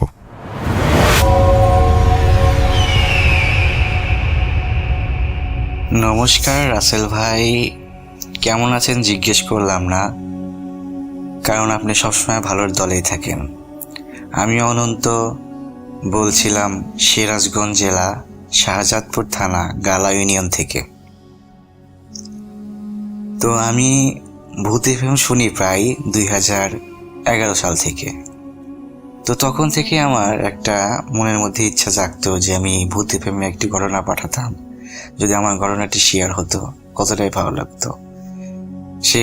তখন থেকে এখন পর্যন্ত আমি কোনো ঘটনা শেয়ার করিনি। এখন কর্মব্যস্ততার মধ্যে পারি না, তখন সামর্থ্য ছিল না দেখে পারি নাই। তো যে কারণেই হোক পাঠানো হয়নি। তো আজকে আমি যে ঘটনাটি শেয়ার করব সেই ঘটনাটি ঘটেছে আমার এক মামার সাথে। আমার কাছে আরও অনেক ঘটনা আছে, যদি এই ঘটনাটি শেয়ার হয় তাহলে আমি অনেকগুলো ঘটনায় আমি পাঠাবো। তো চলুন ঘটনায় চলে যাওয়া যাক। ঘটনাটি যার সাথে ঘটে সেই মামার নাম হচ্ছে দীপক কুমার সেন। তো ঘটনাটি আজ থেকে প্রায় 15 থেকে 20 বছর আগের ঘটনা। তখন আমার এই মামা সদ্য বিবাহ করেছে। তো বিবাহ করার পরে সে সারাদিন কাজ কাম করে সে আমাদের গ্রাম থেকে নৌকা পার হয়ে আমাদের শহরে যেতে হয়, সেখানে গিয়ে আমাদের বাজারঘাট করে নিয়ে আসতে হয়। তো তখন তো আরও অনেক আয়ের কথা, তখন তো আরও বুঝতেই পারছেন যে তখনকার দিনগুলো কেমন ছিল। তখন সে নৌকা পার হয়ে উপরে গিয়ে বাজারঘাট করতে করতে অনেক দেরি হয়ে যায়। আর তখনকার সময় 8টা বাজে, মনে করেন যে অনেক অনেক রাত। তখন সে আস্তে আস্তে 8:30 বেজে যায় ঘাটে আসতে আসতে। তখন সে এসে দেখে যে সেই ঘাটের নৌকা শেষ খাওয়া যেটা ছিল সেটা ছেড়ে দিছে, তো নাই। তো সে অনেক চিন্তার মধ্যে পড়ে যায়, কোনো লোক নেই, জন নেই, সে একা। তখন সে আমাদের ওইখানে 2টো ঘাট, একটা সোজা পরের নৌকা আর একটা হচ্ছে আমাদের গ্রামের নৌকা। তো তখন সে চিন্তা করে যে সোজা পার হয়েই আমি হেঁটে যাব, কোনো আত্মীয় বাড়িতে ফিরে যাব না, কারো বাড়িতে উঠবো না। তখন সে সোজা পার হয়েই হাঁটা দেয়। তখন ঘাটের লোকজন তাকে চেনে, তখন বলে, কি রে, এত রাত্রে তুই একা কোথায় যাবি, কিভাবে যাবি, আর রাস্তা তো এটা ভালো না। তখন সে বলে, ভালো না তাতে কি আমার বাড়িতে যেতে হবে। তো তখন বলে যে, তখন সে কাজ করতো মানুষের বাড়িতে, তখন বলে যে রাতটা আমাদের বাসায় থেকে যা, সকালে যাস। তো সে কারো কথা না শুনে সে হাঁটা দেয়। তো তার পকেটে অনেক বিড়ির 2 প্যাকেট বিড়ি সে কিনে নেয়। কিনে নেওয়ার পরে সে একটা করে বিড়ি খাচ্ছিল আর রাস্তাতে হেঁটে যাচ্ছিল। তো সে বলে রাখা ভালো, সে অনেকগুলা বাজার করার মধ্যে সে মাছ কেনে, কাঁচা বাজার কেনে, অনেকগুলা জিনিস সে কিনে নিয়ে আসছিল। সে মাঝামাঝি রাস্তায় আসার আগ পর্যন্তই সবকিছু স্বাভাবিক ছিল। তো তার হেঁটে যেতে হয় প্রায় 5 থেকে 6 কিলো। তখন সে একটু দ্রুত হাঁটছিল। তখন সে দেখতে পায় যে একটা মহিলা কি যেন করছে, চুলা আগুন জ্বলছে আর সে বসে আছে, আর তার সামনে 2-3 জন বাচ্চা বসে আছে। সে ভাবে, এত রাতে এখানে কারা। তখন সে একটু এগিয়ে যায়। সে যে অস্বাভাবিক কিছু ভাবেনি, সে একটু এগিয়ে যায়, গিয়ে জিজ্ঞেস করে যে, দিদি কে আপনি, আর এখানে আপনি কি করছেন এখন। তো সেই মহিলাটি তার দিকে ঘুরে তাকায়। মহিলাটি স্বাভাবিকভাবে তার দিকে তাকায়। সে তাকে জিজ্ঞেস করে, আপনার বাড়ি কোথায়। সে বলে যে আমার বাড়ি এখানেই। তো আপনি এখানে কি করেন। সে মহিলাটি বলে যে আমার এখানে আমরা আসি, এখানেই থাকি, আমাদের বাড়ি এটাই। তো তখন সে কোনো কিছু স্বাভাবিকভাবে নিছে, সে কিছু ভাবেনি যে এটা কি হতে পারে।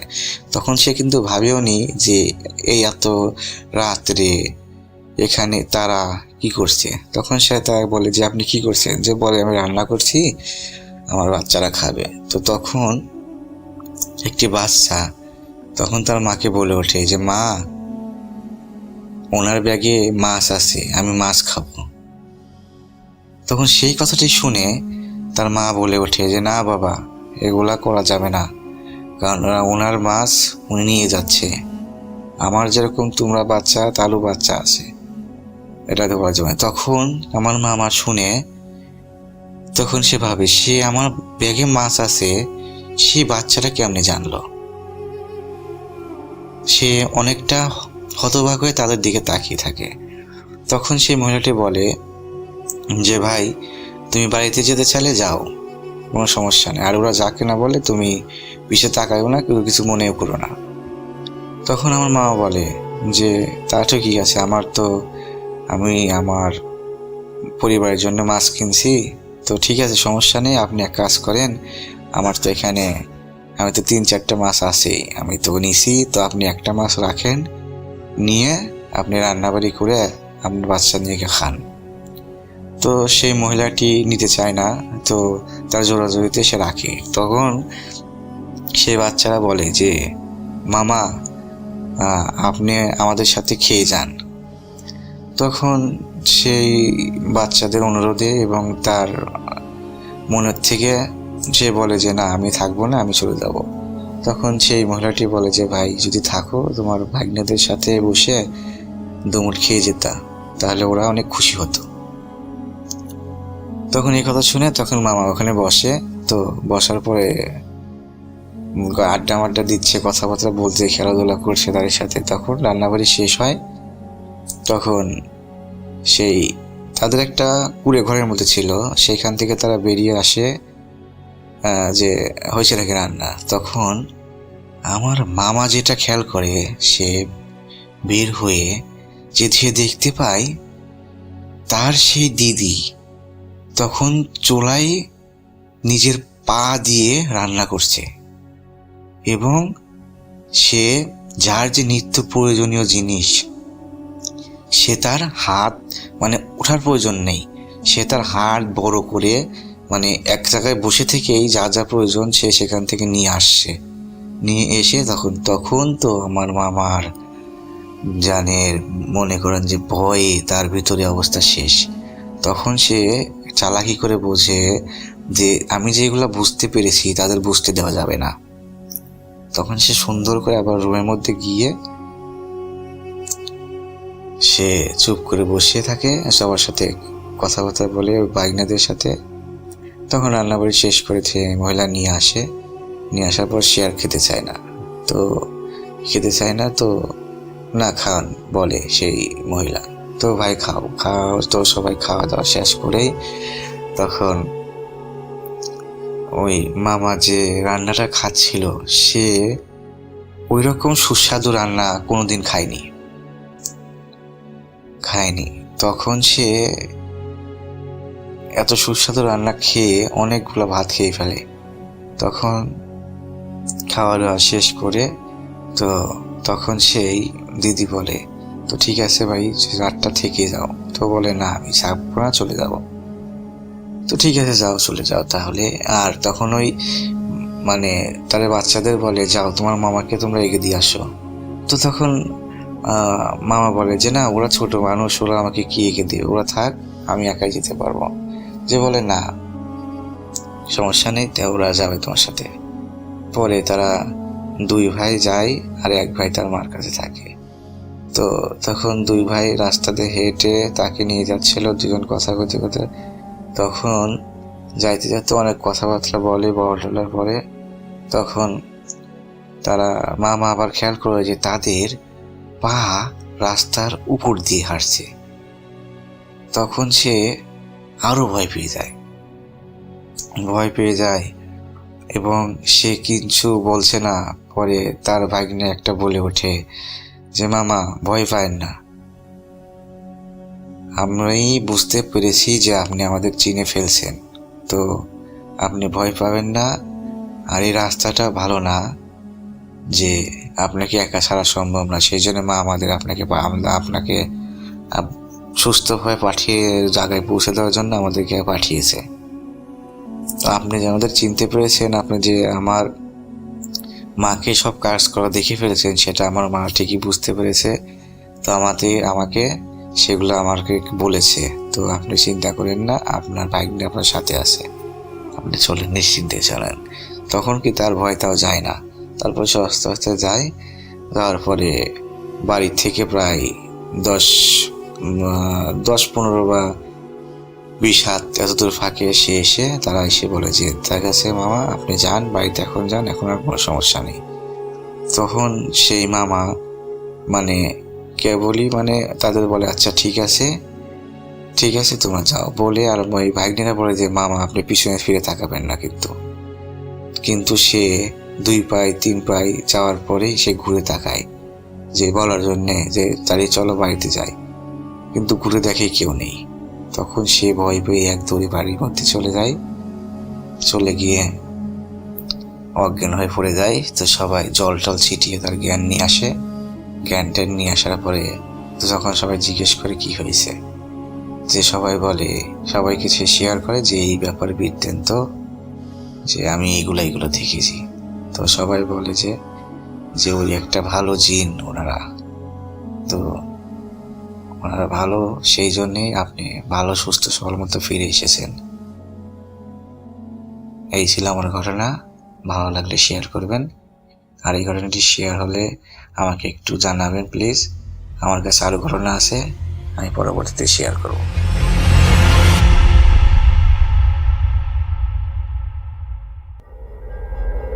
Spirit, be here with me.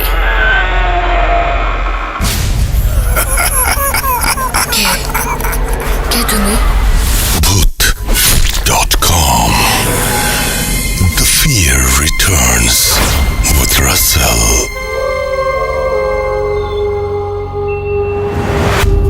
Welcome back. আপনাদের সবাইকে স্বাগত জানাচ্ছি আমি রাসেল। আশা করছি আপনারা সবাই ভালো আছেন এবং ভালোর দলে আছেন। আমিও ভালো আছি আর ভালোর দলেই আছি। অনেকেই শুনছেন, কিন্তু এখনো পর্যন্ত যদি সাবস্ক্রাইব করে না থাকেন তাহলে সাবস্ক্রাইব করে ফেলবেন এবং অবশ্যই বেল আইকনটি ক্লিক করতে ভুলবেন না। আমরা চলে যাব আমাদের পরবর্তী ঘটনায়।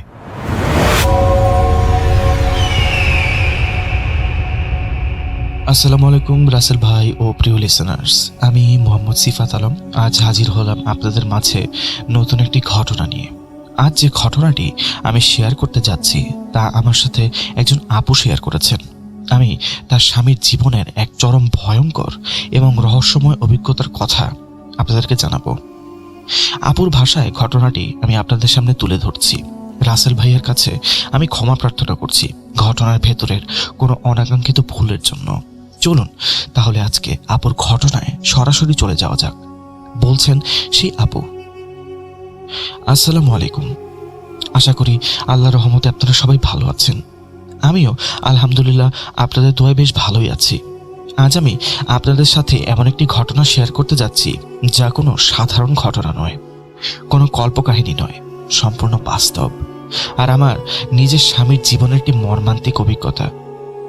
আপনারা হয়তো অনেকেই জানেন, মানুষের জীবনে মাঝে মাঝে এমন কিছু চরম ভীতিকর অভিজ্ঞতা আসে যা তাদের মন থেকে স্বাভাবিক ভয়ের অনুভূতিটাকে চিরতরে কিভাবে যেন মুছে দেয়, মানে একেবারে ব্ল্যাঙ্ক করে দেয়। আমার স্বামীর ক্ষেত্রেও ঠিক এমনটাই ঘটেছিল।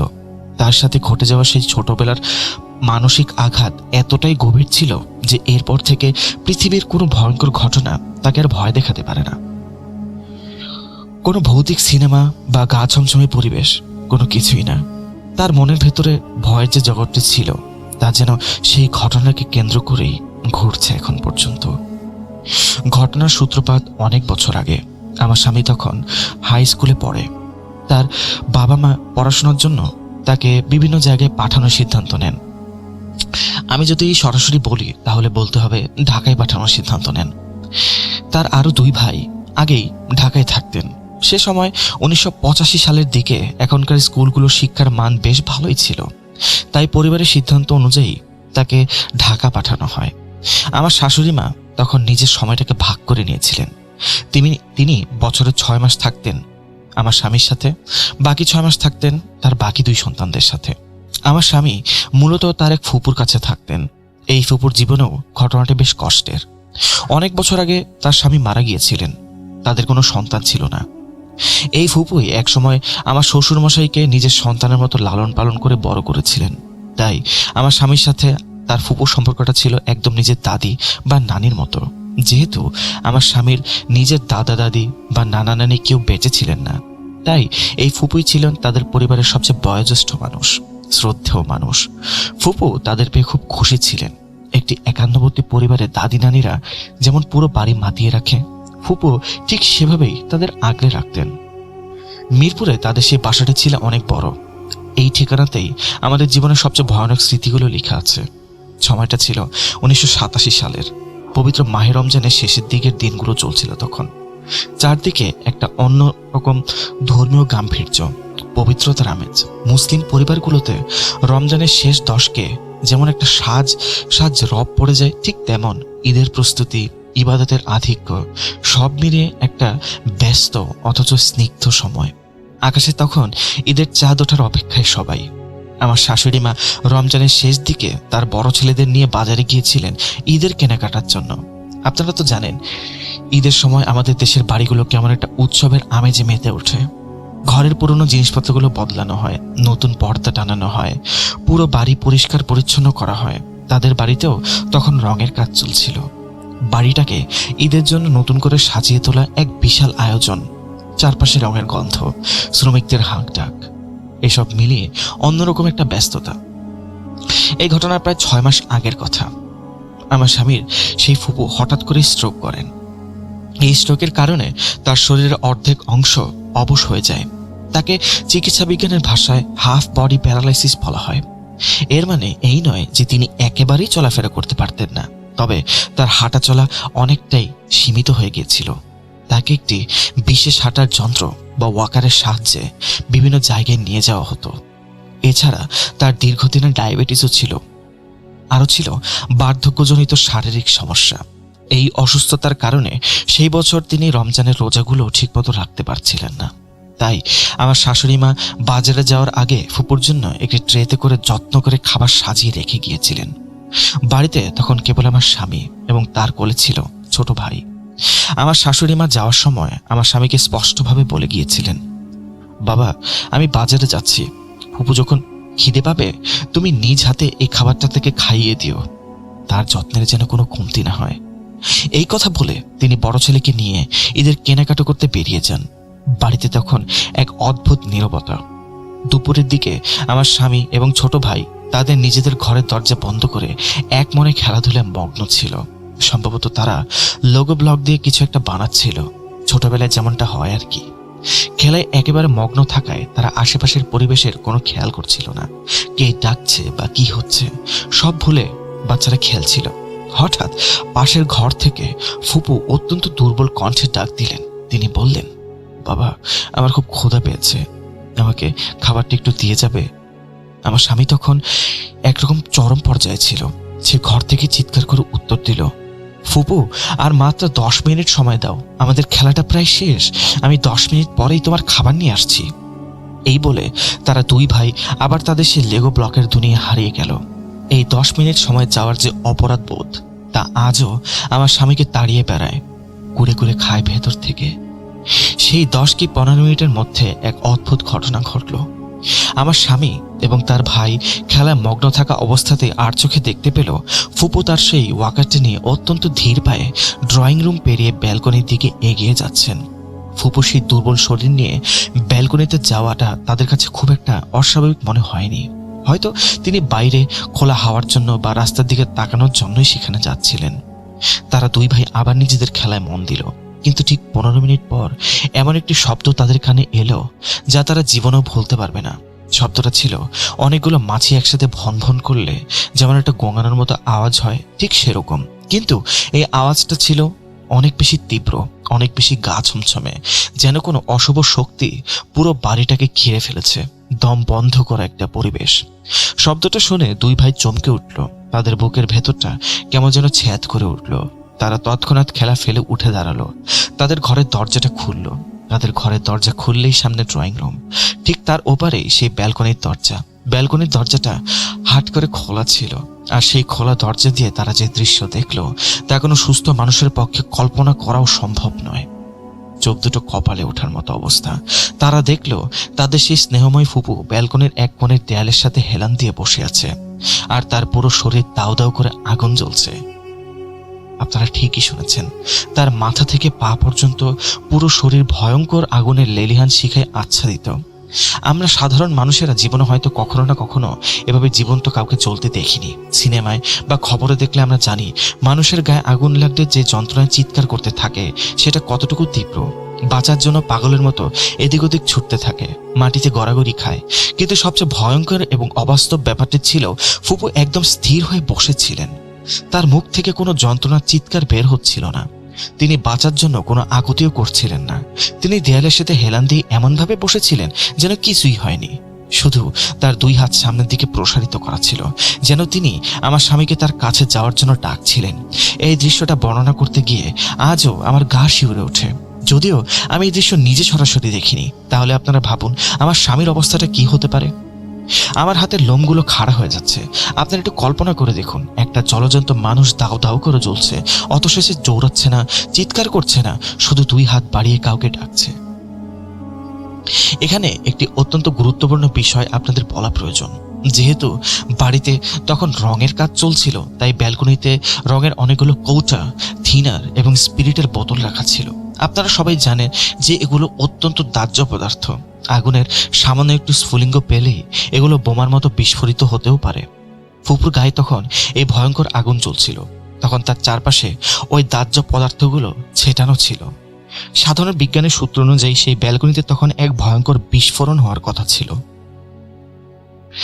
পুরো বাড়িতে আগুন ছড়িয়ে পড়ার কথা ছিল, কিন্তু অবিশ্বাস্য ব্যাপার হলো আগুন শুধু ফুপুর শরীরেই নির্দিষ্ট জায়গাতেই সীমাবদ্ধ ছিল।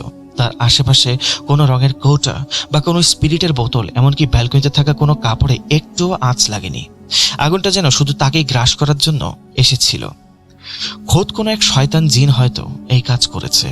এই ভয়ঙ্কর দৃশ্য দেখে আমার স্বামীর ছোট ভাই তাৎক্ষণিক অর্থে তার মানসিক ভারসাম্য হারিয়ে ফেলে। সে গগনবিদারী চিৎকার করে ঘর থেকে সোজা বাইরে রাস্তায় দৌড়ে পালিয়ে যায়। আমার স্বামী তখনও হতভম্ব হয়ে দাঁড়িয়েছিল। পা দুটো ফ্লোরের সাথে জ্যাম হয়ে গেল, যেন নড়াচড়া করার কোনো ক্ষমতা নেই। ফুপুরে প্রসারিত হাত দুটো যেন তাকে সম্মোহিত করে ফেলেছিল। পরক্ষণেই সম্বিত ফিরে পেয়ে সে দৌড়ে গিয়ে সামনের বাড়ির প্রতিবেশীদের ডাকতে শুরু করলো। প্রতিবেশী মানুষজন ছুটে আসার আগেই যা হওয়ার হয়ে গিয়েছে। প্রত্যক্ষদর্শীদের মতে যখন তারা সেখানে পৌঁছান, তখন ফুপুর শরীরটা পুড়ে একদম কয়লার মতো হয়ে গিয়েছিল। মাত্র 15 থেকে 20 মিনিটের মধ্যে একটা মানুষের শরীর এভাবে পুড়ে কয়লা হয়ে যাওয়াটা চিকিৎসা বিজ্ঞান এবং সাধারণ যুক্তির সম্পূর্ণ বাইরে। পরবর্তীতে বিশেষজ্ঞদের সাথে কথা বলে আমরা জানতে পেরেছিলাম মানুষের শরীরকে এভাবে সম্পূর্ণ ভস্মীভূত করতে হলে প্রায় 1600 ডিগ্রি ফারেনহাইট তাপমাত্রার প্রয়োজন হয়, এবং এই তীব্র তাপমাত্রায় একটি শরীরকে পোড়াতে অন্তত 2 থেকে 3 ঘন্টা সময় লাগে। অথচ ফুপুর ক্ষেত্রে পুরো ঘটনাটি ঘটেছে মাত্র 15 মিনিটের ব্যবধানে। সবচেয়ে বিস্ময়কর ব্যাপার হলো, যখন তিনি জ্বলছিলেন তখন তার মুখ থেকে সামান্য গোয়ানের শব্দ ছাড়া কোনো চিৎকারই বের হয়নি। তিনি শুধু দেয়ালের সাথে হেলান দিয়ে বসেছিলেন। আমার স্বামীর স্মৃতিতে আজও সেই দৃশ্যটা একদম গেঁথে আছে। ফুপুর সেই প্রসারিত হাত, যে হাত দিয়ে তিনি ছোটবেলায় তাদের খাইয়ে দিতেন, আদর করতেন, সেই হাত দুটো আগুনের শিখার ভেতর দিয়ে তাকে ডাকছিল। এই মর্মান্তিক ঘটনার পর স্বাভাবিকভাবেই এলাকায় প্রচুর কানাঘুষা শুরু হয়। মানুষ তো কাজই হলো গুজব ছড়ানো। অনেকেই বলতে শুরু করলো যে ফুপু হয়তো অসুস্থতার কারণে চরম হতাশায় ভুগছিলেন। তার প্যারালাইসিসও ছিল, তিনি ঠিকমতো চলাফেরা করতে পারতেন না, তাই হয়তো তিনি নিজেই নিজের গায়ে আগুন লাগিয়ে আত্মহত্যা করেছেন। কিন্তু আমার স্বামী এবং পরিবারের অন্য সদস্যরা এই দাবি সম্পূর্ণ প্রত্যাখ্যান করেন। প্রথমত, ফুপু একজন অত্যন্ত ধর্মপ্রাণ মুসলিম মহিলা ছিলেন। তিনি 5 ওয়াক্ত নামাজ পড়তেন, সবসময় আল্লাহর জিকির করতেন। ইসলাম ধর্মে আত্মহত্যা একটি মহাপাপ এবং তিনি কোনোভাবেই এই কাজ করতে পারেন না। দ্বিতীয়ত, তার শারীরিক অবস্থা এমন ছিল না যে তিনি নিজে নিজে নিজের গায়ে দাহ্য পদার্থ ঢেলে আগুন লাগাতে পারবেন। আর সবচেয়ে বড় কথা, পুরো ব্যালকনিতে বা তার আশেপাশে এমন কোনো আলামত পাওয়া যায়নি যা প্রমাণ করে যে তিনি বাইরে থেকে কোনো আগুন ব্যবহার করেছেন। কোনো দেশলাই, কোনো লাইটার বা কোনো স্পিরিটের বোতল থেকে আগুন ছড়ানোর কোনো চিহ্নই সেখানে ছিল না। যেহেতু ঘটনাটি 1987 সালের, সেই সময়ে আমাদের দেশে ফরেনসিক তদন্তের ব্যবস্থা খুব একটা উন্নত ছিল না। পুলিশ সাধারণত একটি দল এসে তদন্ত করে চলে যায়। তারা দেখতে পায় বাড়িতে কোনো বয়স্ক মানুষ ছিল না। বাইরে কোনো মানুষের পক্ষেও এই ব্যালকনিতে প্রবেশ করে গায়ে আগুন ধরিয়ে দেওয়াটা সম্ভব ছিল না।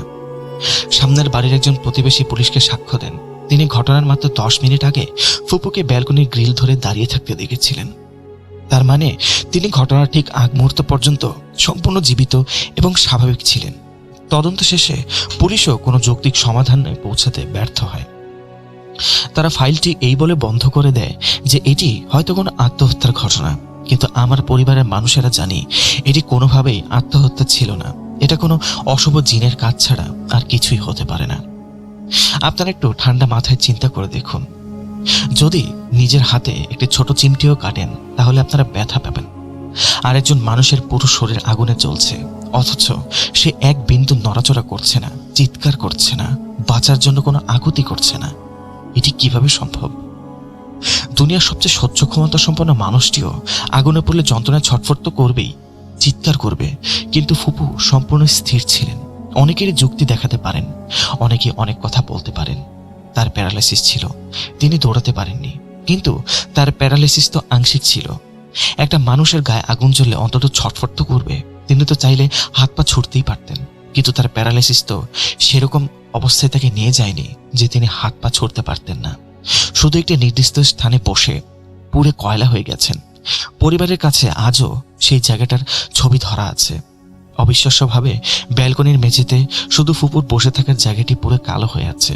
তার চারপাশে 1 ইঞ্চি জায়গাতেও আগুনের কোনো চিহ্ন নেই। পুলিশ এবং সমাজের মানুষেরা এটিকে পরিবারের ভেতরে কারো কাজ বলে সন্দেহ করেছিল, কিন্তু পরে তারা বুঝতে পারে যে 2টো ছোট বাচ্চা কখনো এই কাজ করতে পারবে না, আর যদি কেউ করেও থাকে তবে আগুন এত দ্রুত কিভাবে ভস্মীভূত করলো। অনেক বছর পর যখন বিশ্বজুড়ে কোভিড মহামারী শুরু হলো, তখন আমরা সবাই গৃহবন্দী হয়ে পড়লাম। লকডাউনের সেই অলস দিনগুলোতে আমাদের হাতে অফুরন্ত সময় ছিল।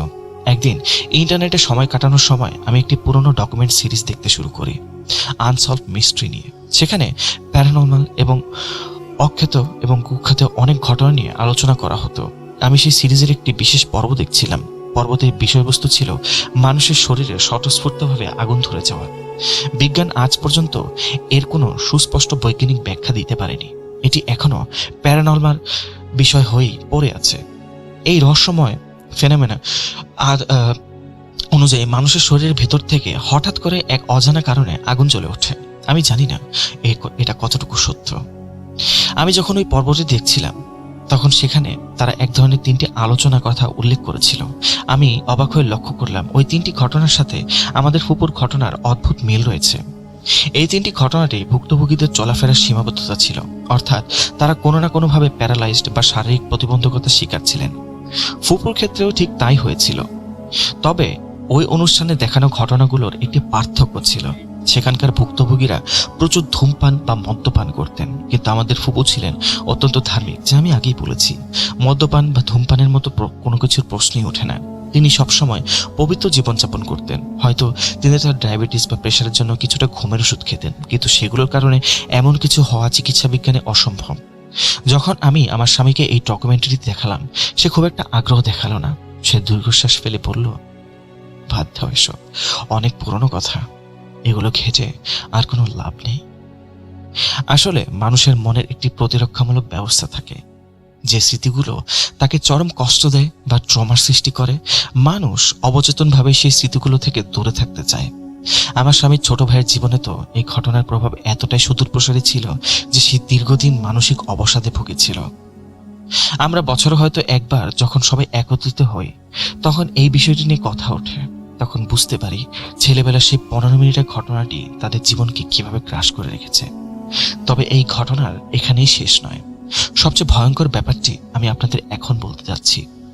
ফুপু সেই ঘটনার পর আমরা মিরপুরে সেই বাসা ছেড়ে অন্য এলাকায় চলে আসি।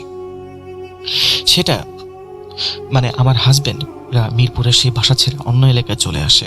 সেটা 1989 সালের কথা। তখন ধানমন্ডির নতুন বাসায় ওঠে তারা। এই এলাকার পরিবেশ ছিল একদম অন্যরকম। আমার স্বামী বলেন, আমাদের সেই নতুন ধানমন্ডির বাসার ঠিক সামনে একটি পরিবার বসবাস করত। সেই পরিবারের সদস্য সংখ্যা ছিল অনেক, মা বাবা এবং তাদের প্রায় 7-8টি সন্তান ছিল, যাদের মধ্যে বেশ কয়েকজন কন্যা সন্তান। তাদের একটি মেয়ের সাথে অদ্ভুত কিছু ঘটনা ঘটতে শুরু করে। মেয়েটির বয়স তখন হয়তো 18 কি 19 হবে। চারপাশের মানুষজন এবং প্রতিবেশীরা বলাবলি করতে শুরু করলো যে মেয়েটির উপর খারাপ জিনের আসর পড়েছে। আমাদের সমাজে যেমনটা হয় আর কি। পরিবারের লোকজন তখন বিভিন্ন জায়গা থেকে বড় বড় আলেম ও হুজুরদের ডেকে আনতে লাগলেন। হুজুরা এসে মেয়েটিকে সামনে বসিয়ে পবিত্র কোরআন থেকে সূরা বাকারা ও অন্যান্য আয়াত তিলাওয়াত করে রুকাইয়া করার চেষ্টা করতেন, কিন্তু মেয়েটির অবস্থার কোনো উন্নতি হয়নি। আমার স্বামীর বড় ভাই একদিন আমাদের কাছে এসে সেই মেয়েটির একটা ঘটনা বর্ণনা করলেন। একদিন তাদের বাড়ি থেকে প্রচণ্ড চিৎকার ও কান্নাকাটির শব্দ আসছিল। প্রতিবেশীর অধিকার হিসেবে বড় ভাই সেখানে ছুটে গিয়েছিলেন সাহায্য করার জন্য। তিনি ঘরের ভেতরে গিয়ে যে দৃশ্য দেখেছিলেন তা দেখে তার নিজেরই বাকরুদ্ধ হয়ে যাওয়ার মতো অবস্থা হয়ে গিয়েছিল। আপনারা হয়তো অনেক ভৌতিক সিনেমা দেখেছেন, সেখানে একটি মেয়ে বিছানায় শুয়ে থাকে আর তার বিছানাটি প্রচন্ড জোরে কাঁপতে থাকে। ঠিক সেই দৃশ্যটি সেখানে ঘটছিল। মেয়েটি যে খাটে শুয়েছিল সেই ভারী কাঠের খাটটি আক্ষরিক অর্থেই কেমন যেন শূন্যে ভেসে উঠে থরথর করে কাঁপছিল। ঘরের সবাই ভয় সিটিয়েছিল। খোদ কোনো শক্তিশালী জিন হয়তোবা ভর করেছিল তার উপর। যদি স্পেসিফিকলি বলি তাহলে বলতে হবে ইফরিত জিন। কিছুক্ষণ যাবার পর খাটের সেই ভৌতিক কাঁপুনি বন্ধ হলো। তখন মেয়েটি খাট থেকে নেমে এসে ড্রয়িং রুমের একটি চেয়ারে ধপাস করে বসে পড়ল। সে অত্যন্ত রাজকীয় ভঙ্গিতে এক পায়ের ওপর আরেক পা তুলে বসল, যেন সে কোন একটা দলের সর্দার বা রাজা বাদশা টাইপের কিছু, এবং অনর্গল ইংরেজিতে কথা বলতে শুরু করলো। সবচেয়ে আশ্চর্যের বিষয় হলো তার সেই উচ্চারণ ছিল একদম নিখুঁত ব্রিটিশ অ্যাকসেন্টের। আমরা পরে জানতে পেরেছিলাম যে হুজুরা বলেছিলেন তার ওপর নাকি এমন কোনো জিন ভর করেছে যে অনেক শক্তিশালী। এই ঘটনার পর থেকে আমরা ওই মেয়েটিকে প্রচন্ড ভয় পেতাম। মাঝে মধ্যেই গভীর রাতে আমরা আমাদের অ্যাপার্টমেন্টের লবিতে দ্রুত গতিতে হাঁটাহাঁটি করতে দেখতাম তাকে। সে একা একা নিজের সাথেই ব্রিটিশ উচ্চারণে বিড়বিড় করে কথা বলতো। বাড়ির বড়রা আমাদের কঠোরভাবে নিষেধ করে দিয়েছিলেন আমরা যেন কোনোভাবেই কখনোই তার সামনে না যাই। আমরা ভয়ে ভয়ে জানালার গ্রিলের ফাঁক দিয়ে তাকে দেখতাম। দিনের পর দিন আমরা লক্ষ্য করলাম মেয়েটির শারীরিক অবস্থার চরম অবনতি হচ্ছে আর তার ওজন খুব দ্রুত কমে যাচ্ছিল। তাকে দেখে রীতিমতো জীবন্ত কঙ্কালের মতো দেখাচ্ছিল। গালের হাড়গুলো উঁচু হয়ে বেরিয়ে এসেছিল, চোখের নিচে ঘন কালো দাগ পড়ে গিয়েছিল। তাকে দেখলে যে কারো মনের ভেতর একটা অজানা আতঙ্ক কাজ করত। এক পর্যায়ে মেয়েটি ঘর থেকে বের হওয়াই বন্ধ করে দিল। কিছুদিন পর আমার স্বামীর পরিবার নানা কারণে ধানমন্ডির ওই বাসাটি ছেড়ে দেয় এবং আমরা দেশের বাইরে চলে আসি। এরপর অনেক বছর কেটে গেছে। 90-এর দশকের মাঝামাঝি সময়ে আমার বড় ভাইয়ের বিয়ের অনুষ্ঠানের জন্য আমরা আবার বাংলাদেশে ফিরে আসি। দেশে ফেরার পর আত্মীয় স্বজন এবং পুরনো পরিচিতদের সাথে দেখা সাক্ষাৎ করার একটি রেওয়াজ আমাদের সমাজে রয়েছে। সেই রেওয়াজ মেনে একদিন আমরা আমাদের ধানমন্ডির সেই পুরনো প্রতিবেশীদের সাথে দেখা করতে গেলাম। সেখানে যাওয়ার পর আমরা যে খবরটি শুনলাম তা শুনে আমার পায়ের নিচ থেকে যেন মাটি সরে যাওয়ার উপক্রম হলো। মাথাটা ভঁ ভঁ করে উঠল। আমরা জানতে পারলাম ওই পরিবারের মোট 3টি কন্যা সন্তান এর মধ্যেই মারা গিয়েছে। তাদের মৃত্যুর কারণ ছিল অত্যন্ত মর্মান্তিক। একটি মেয়ে মারা গিয়েছিল ভয়াবহ সড়ক দুর্ঘটনায়, আরেকটি মেয়ে দীর্ঘদিন ক্যান্সারের সাথে লড়াই করে মৃত্যুর কোলে ঢলে পড়েছিল, আর তৃতীয় যে মেয়েটি মারা গিয়েছিল সে ছিল সেই জিনগ্রস্ত মেয়েটি। আপনারা কি অনুমান করতে পারেন ওই জিনগ্রস্ত মেয়েটি কিভাবে মৃত্যুবরণ করেছিল? পানিতে ডুবে নাকি কোনো অসুস্থতায়? না, তার মৃত্যু হয়েছিল ঠিক আমাদের ফুপুর মতো। পরিবারের সদস্যরা কান্নাকাটি করে আমাদের জানালেন একদিন দুপুরের দিকে ওই মেয়েটি ব্যালকনিতে ইজি চেয়ারে বসেছিল। হঠাৎ করে অব্যাখ্যাতভাবে তার শরীরে আগুন ধরে যায়। পরিবারের লোকজন কিছু বুঝে ওঠার আগেই সেই ব্যালকনিতে বসে থাকা অবস্থাতে সম্পূর্ণ পুড়ে কয়লা হয়ে যায়, ঠিক যেমনটি ঘটেছিল আমাদের ফুপুর সাথে মিরপুরের সেই বাসায়। আমি যখন এই কথাটি শুনলাম আমার মনে হলো আমার শরীরের এক ফোঁটা রক্ত যেন অবশিষ্ট নেই। শুধু আলাদা দুটো পরিবারে এরকম ঘটনা কিভাবে ঘটতে পারে? একইভাবে একই পরিস্থিতিতে কিভাবে সম্ভব এটা? ফুপুর মৃত্যুর ঘটনা ঘটেছিল 1987 সালে মিরপুরে, আর এই মেয়েটির মৃত্যুর ঘটনা ঘটল তার কয়েক বছর পর ধানমন্ডিতে। দুটো ঘটনার মধ্যে আপাত দৃষ্টিতে কোনো সরাসরি সংযোগ ছিল না, কিন্তু মৃত্যুর ধরন ছিল হুবহু এক। ধানমন্ডির ওই বাসায় যখন আমরা প্রথম গিয়েছিলাম তখন প্রতিবেশীরা আমাদের ফিসফিস করে বলেছিল এই বিল্ডিংয়ে নাকি কিছু সমস্যা আছে, বিল্ডিংয়ে নাকি জিনের আখড়া। তখন আমরা এসব কথায় কান দেইনি, কিন্তু এই ঘটনাটি শোনার পর আমাদের মনে একটা গভীর সন্দেহের বীজ বপন হয়ে গেল। এই যে আগুন লাগার বিষয়টা, এটা কি কোনো অভিশাপ, কোনো জিনের কাজ, বা এটি জায়গা থেকে অন্য জায়গায় কি স্থানান্তরিত হয়, নাকি এর পেছনে রয়েছে মানসিক আঘাতের কোনো গভীর সংযোগ? আমার শাশুড়ি মা এই ঘটনার পর আরেকটি পরিবারের কথা বলেছিলেন। পরিবারটি ছিল আমাদের দূর সম্পর্কের আত্মীয়। আমি তাদের কখনো সামনাসামনি দেখিনি, তাদের নামও আমার ঠিক মনে নেই, কিন্তু আমার শাশুড়ি মায়ের মুখে আমাদের জীবনের যে মর্মান্তিক ঘটনা শুনেছিলাম, যে কোনো মানুষের আত্মাকে তা কাঁপিয়ে দেওয়ার জন্য যথেষ্ট। ওই পরিবারের মোট 4 জন সন্তান ছিল। তারা অত্যন্ত সুখী একটি পরিবার হতে পারত, কিন্তু তাদের উপর যেন কোনো অদৃশ্য অশুভ জিনের অভিশাপ ভর করছিল। তাদের সন্তানদের সাথে এক ভয়ঙ্কর ও অভিশপ্ত ঘটনা ঘটল। যখনই তাদের কোনো সন্তানের বয়স 17 বছর পেরিয়ে 18 বছরে পদার্পণ করত, ঠিক তখনই কোনো না কোনো এক অজানা কারণে সেই সন্তানের মৃত্যু হতো। প্রথমে যখন তাদের বড় সন্তানের বয়স 18 হলো, তখন একদিন সে একেবারে খুব সুস্থ স্বাভাবিক অবস্থায় ড্রয়িং রুমে বসেছিল। হঠাৎ করে সে মাটিতে লুটিয়ে পড়ে এবং ঘটনাস্থলেই তার মৃত্যু হয়। ডাক্তাররা কোনো সঠিক কারণ খুঁজে বের করতে পারেননি। তারা হয়তো একে হার্ট অ্যাটাক বা সাধারণ কোনো মৃত্যু হিসেবেই ধরে নিয়েছিলেন। বাবা মা স্বাভাবিকভাবেই শোকে পাথর হয়ে গিয়েছিলেন, কিন্তু নিয়তির লিখন মেনে নিয়ে তারা বাকি সন্তানদের নিয়ে বাঁচার চেষ্টা করেছিলেন। এরপর যখন তাদের দ্বিতীয় সন্তানের বয়স 18 বছর হলো, ঠিক একইভাবে কোনো পূর্বলক্ষণ ছাড়াই তারও মৃত্যু হলো। একটি পরিবারে দুটি তাজা প্রাণ এভাবে বিনা কারণে ঝরে যাওয়ার পর তাদের মানসিক অবস্থা কি হতে পারে তা শুধু ভুক্তভোগীরাই বুঝতে পারেন। কিন্তু অভিশাপ এখানেই থেমে থাকেনি। তাদের তৃতীয় সন্তান, যে হয়তো ভেবেছিল তার বড় ভাই বোনদের মতো তারও পরিণতি একই হবে, সেও যখন 18 বছরে পা রাখলো, তখন মৃত্যুর ফেরেশতা এসে তাকেও ঠিক একইভাবে তুলে নিয়ে গেল। পরপর 3টি সন্তানের 18 বছর বয়সে এমন রহস্যময় মৃত্যু কোনোভাবেই স্বাভাবিক কোনো ঘটনা হতে পারে না। প্রথমবার হলে মানুষ তাকে দুর্ঘটনা ভাববে, দ্বিতীয়বার হলে ভাগ্যকে দোষ দেবে, তৃতীয়বার যখন একই ঘটনা হবে তখন মানুষ অশুভ জিনের উপস্থিতির কথা বিশ্বাস করবে। এই 3টি মৃত্যুর পর বাবা মা চরম আতঙ্কে ভুগতে শুরু করলেন। তাদের একটি সন্তান বেঁচে ছিল। সেই ছোট ছেলেটির বয়স তখন মাত্র 12 কি 13 বছর হবে। বাবা মা ভয় পেলেন যে এই অভিশপ্ত ছায়া হয়তো তাদের শেষ সম্বলকেও কেড়ে নেবে। তাই তারা কোনো কিছু না ভেবে রাতারাতি সবকিছু বিক্রি করে বাংলাদেশ ছেড়ে আমেরিকায় পাড়ি জমান, শুধু এই আশায় যে হয়তো দেশ বদলালে এই অভিশাপ তাদের থেকে দূরে চলে যাবে। সেই মায়ের একটাই ভয় ছিল, কখন তার ছেলের বয়স 18 হবে। আজ আর আমার জানা নেই সেই ছেলেটি বেঁচে আছে কিনা বা সে 18 বছর পার করতে পেরেছে কিনা। আমি শুধু আল্লাহর কাছে দোয়া করি ছেলেটি যেন সুস্থ থাকে এবং দীর্ঘজীবী হয়। এই 3টি আলাদা ঘটনা আমি আপনাদের এতক্ষণ বললাম। এর মধ্যে আপাত দৃষ্টিতে কোনো যোগসূত্র নেই, কিন্তু যদি একটু গভীরভাবে চিন্তা করেন তবে দেখবেন এর প্রত্যেকটির কেন্দ্রেই রয়েছে চরম মানসিক আঘাত বা ট্রমা।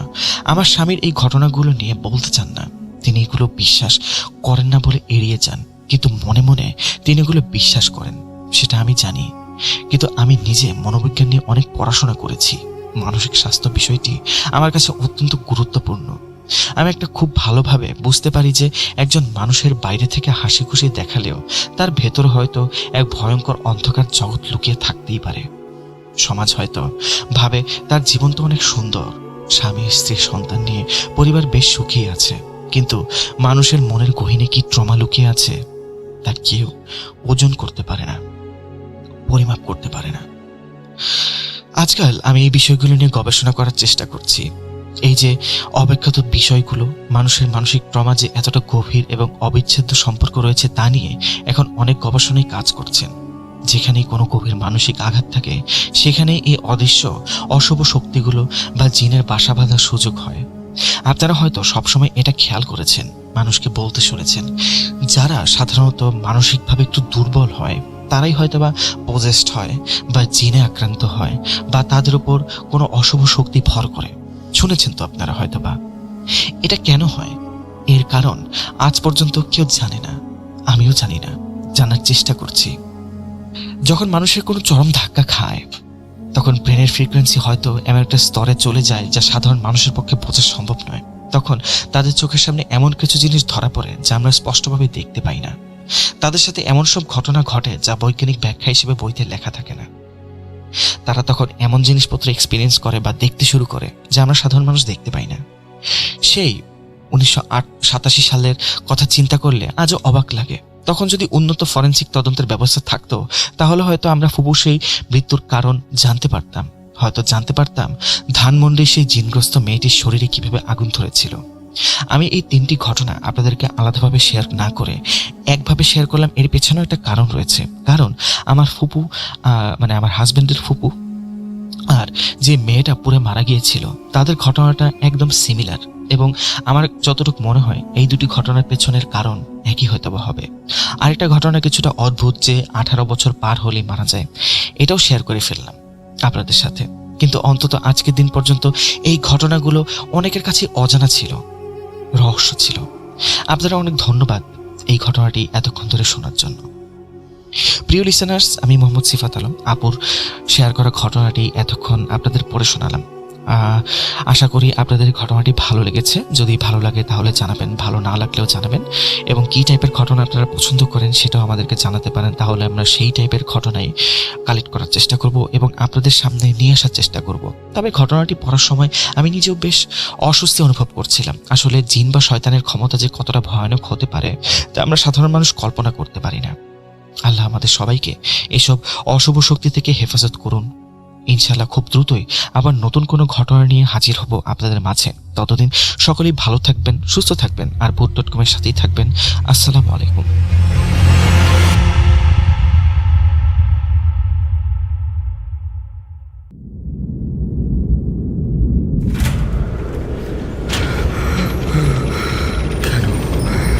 কেন তুমি আসো? আমি শুধু তোমার সাথেই থাকতে চাই। কিভাবে সম্ভব? মৃতদের এই পৃথিবীতে থাকতে নেই। তুমি তুমি চলে যাও, চলে যাও, প্লিজ চলে যাও। সবটাই কি ইলুশন, নাকি অন্য জগতের কেউ কখনো হাজির হয়ে যায় চোখের পলকে? ভূত.com with Russell। আরও একবার আপনাদের সবাইকে স্বাগত জানাচ্ছি আমি রাসেল। আশা করছি আপনারা সবাই ভালো আছেন, ভালোর তলে আছেন। আমিও ভালো আছি আর ভালোর তলেই আছি।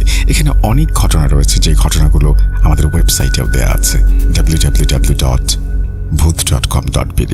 চাইলে শুনে আসতে পারেন, কোনো ইন্টারাপশন হবে না। আশা করছি প্রথম থেকে শেষ পর্যন্ত শুনবেন, ভালো লাগবে আপনাদের। নতুন একটা ঘটনায় যাব, চলুন শুরু করা যাক।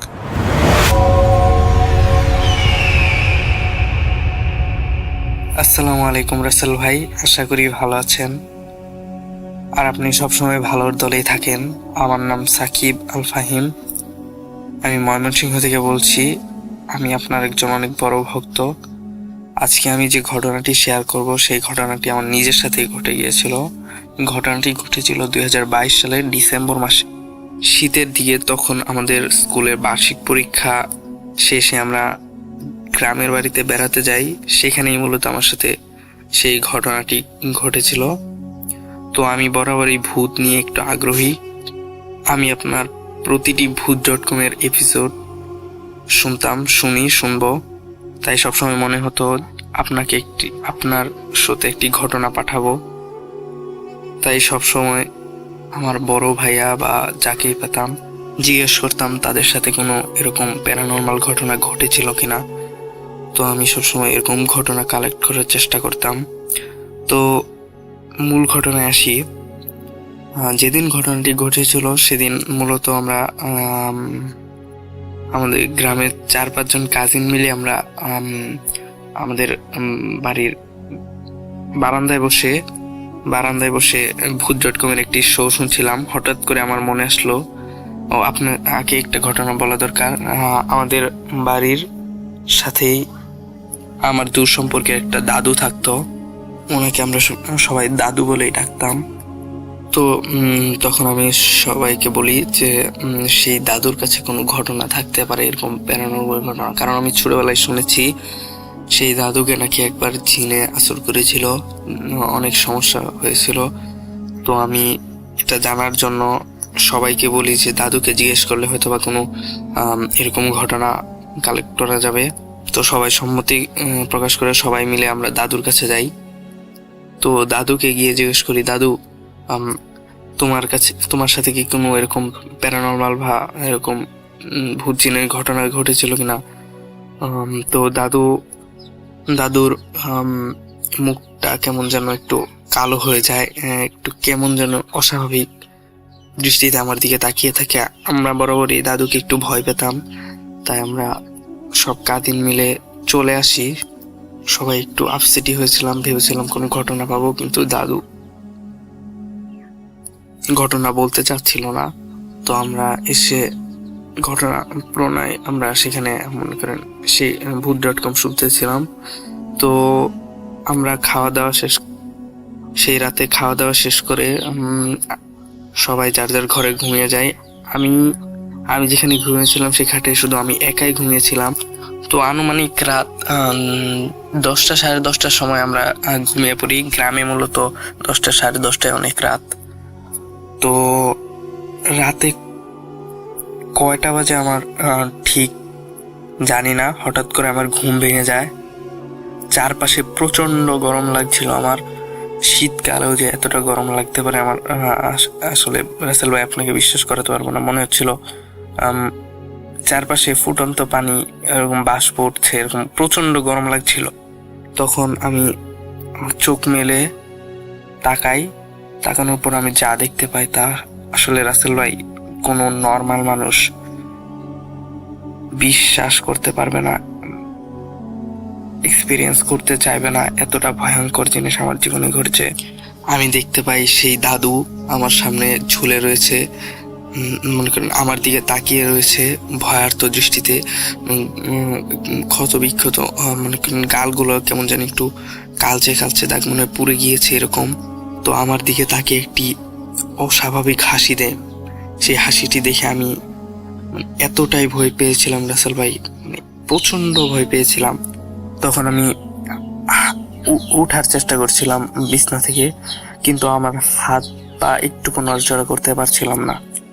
তখন হঠাৎ করে আমাকে আরো প্রচন্ড ভয় দেখিয়ে সে দাদু একটি হাসি দেয়। সে হাসিটি আমার হাতটা একবারে শুকিয়ে যায়, এত ভয়ঙ্কর একটা হাসি দিয়ে দাদুটি আমার কাছে বলে, শুনবি ভূতের গল্প? তখন আমি প্রচন্ড জোরে একটি চিৎকার করে আমি তখন সেন্সলেস হয়ে পড়ি। তো সকালে দুপুর 12টার দিকে আমার ঘুম ভাঙে, দেখি আমার আব্বু আম্মু পাশে বসে রয়েছে। তখন আমার শরীরে প্রচন্ড জ্বর ছিল। তো 2-3 দিন পর আমার জ্বর সেরে ওঠে। আমি সবাইকে আমার ঘটনাটি বলি। সবাই বলে যে এটা হয়তো বা কোনো স্বপ্ন দেখেছিল বা এরকম কিছু, কিন্তু আমি জানি আমি কি দেখেছি, কারণ আমার স্পষ্ট মনে আছে আমি তখন সেই দাদুকেই দেখেছিলাম। তখন থেকে আমি সেই রাতের কথা কখনো ভুলতে পারি না। কখনো আমি পর থেকে আমি একা শুতে পারি না। তারপর থেকে আমি সবসময় সেই দাদুকে একটু এড়িয়েই চলতাম, প্রচন্ড ভয় পেতাম দাদুকে। আর রাসেল ভাই এরকম ঘটনা যার সাথে ঘটে সেই বুঝে ঘটনাটি কেমন ভয়ঙ্কর। তো বিশ্বাস করা না করা এটা সম্পূর্ণ নিজের ব্যাপার রাসেল ভাই। তো এই ছিল আমার ঘটনা। ভালো লাগলে সবার কাছে শেয়ার করবেন। আচ্ছা, আমার কাছে আরো কয়েকটি ঘটনা রয়েছে, আমার মামার সাথে ঘটেছে। যদি ভালো লাগে তাহলে আমি শেয়ার করব। সকল লিসেনারদের আসসালামু আলাইকুম। ভূত.com দীর্ঘজীবী হোক। আরও একবার আপনাদের সবাইকে স্বাগত জানাচ্ছি আমি রাসেল। আশা করছি আপনারা সবাই ভালো আছেন এবং ভালোর তলে আছেন। আমিও ভালো আছি আর ভালোর তলে আছি। আজকের মতো বিদায় নিতে হবে। কথা হবে আবারও আগামী রবিবারে। সেই পর্যন্ত সবাই ভালো থাকুন, সুস্থ থাকুন, মোস্ট ইম্পর্টেন্টলি ভূত.com এর সাথে থাকুন। আল্লাহ হাফেজ।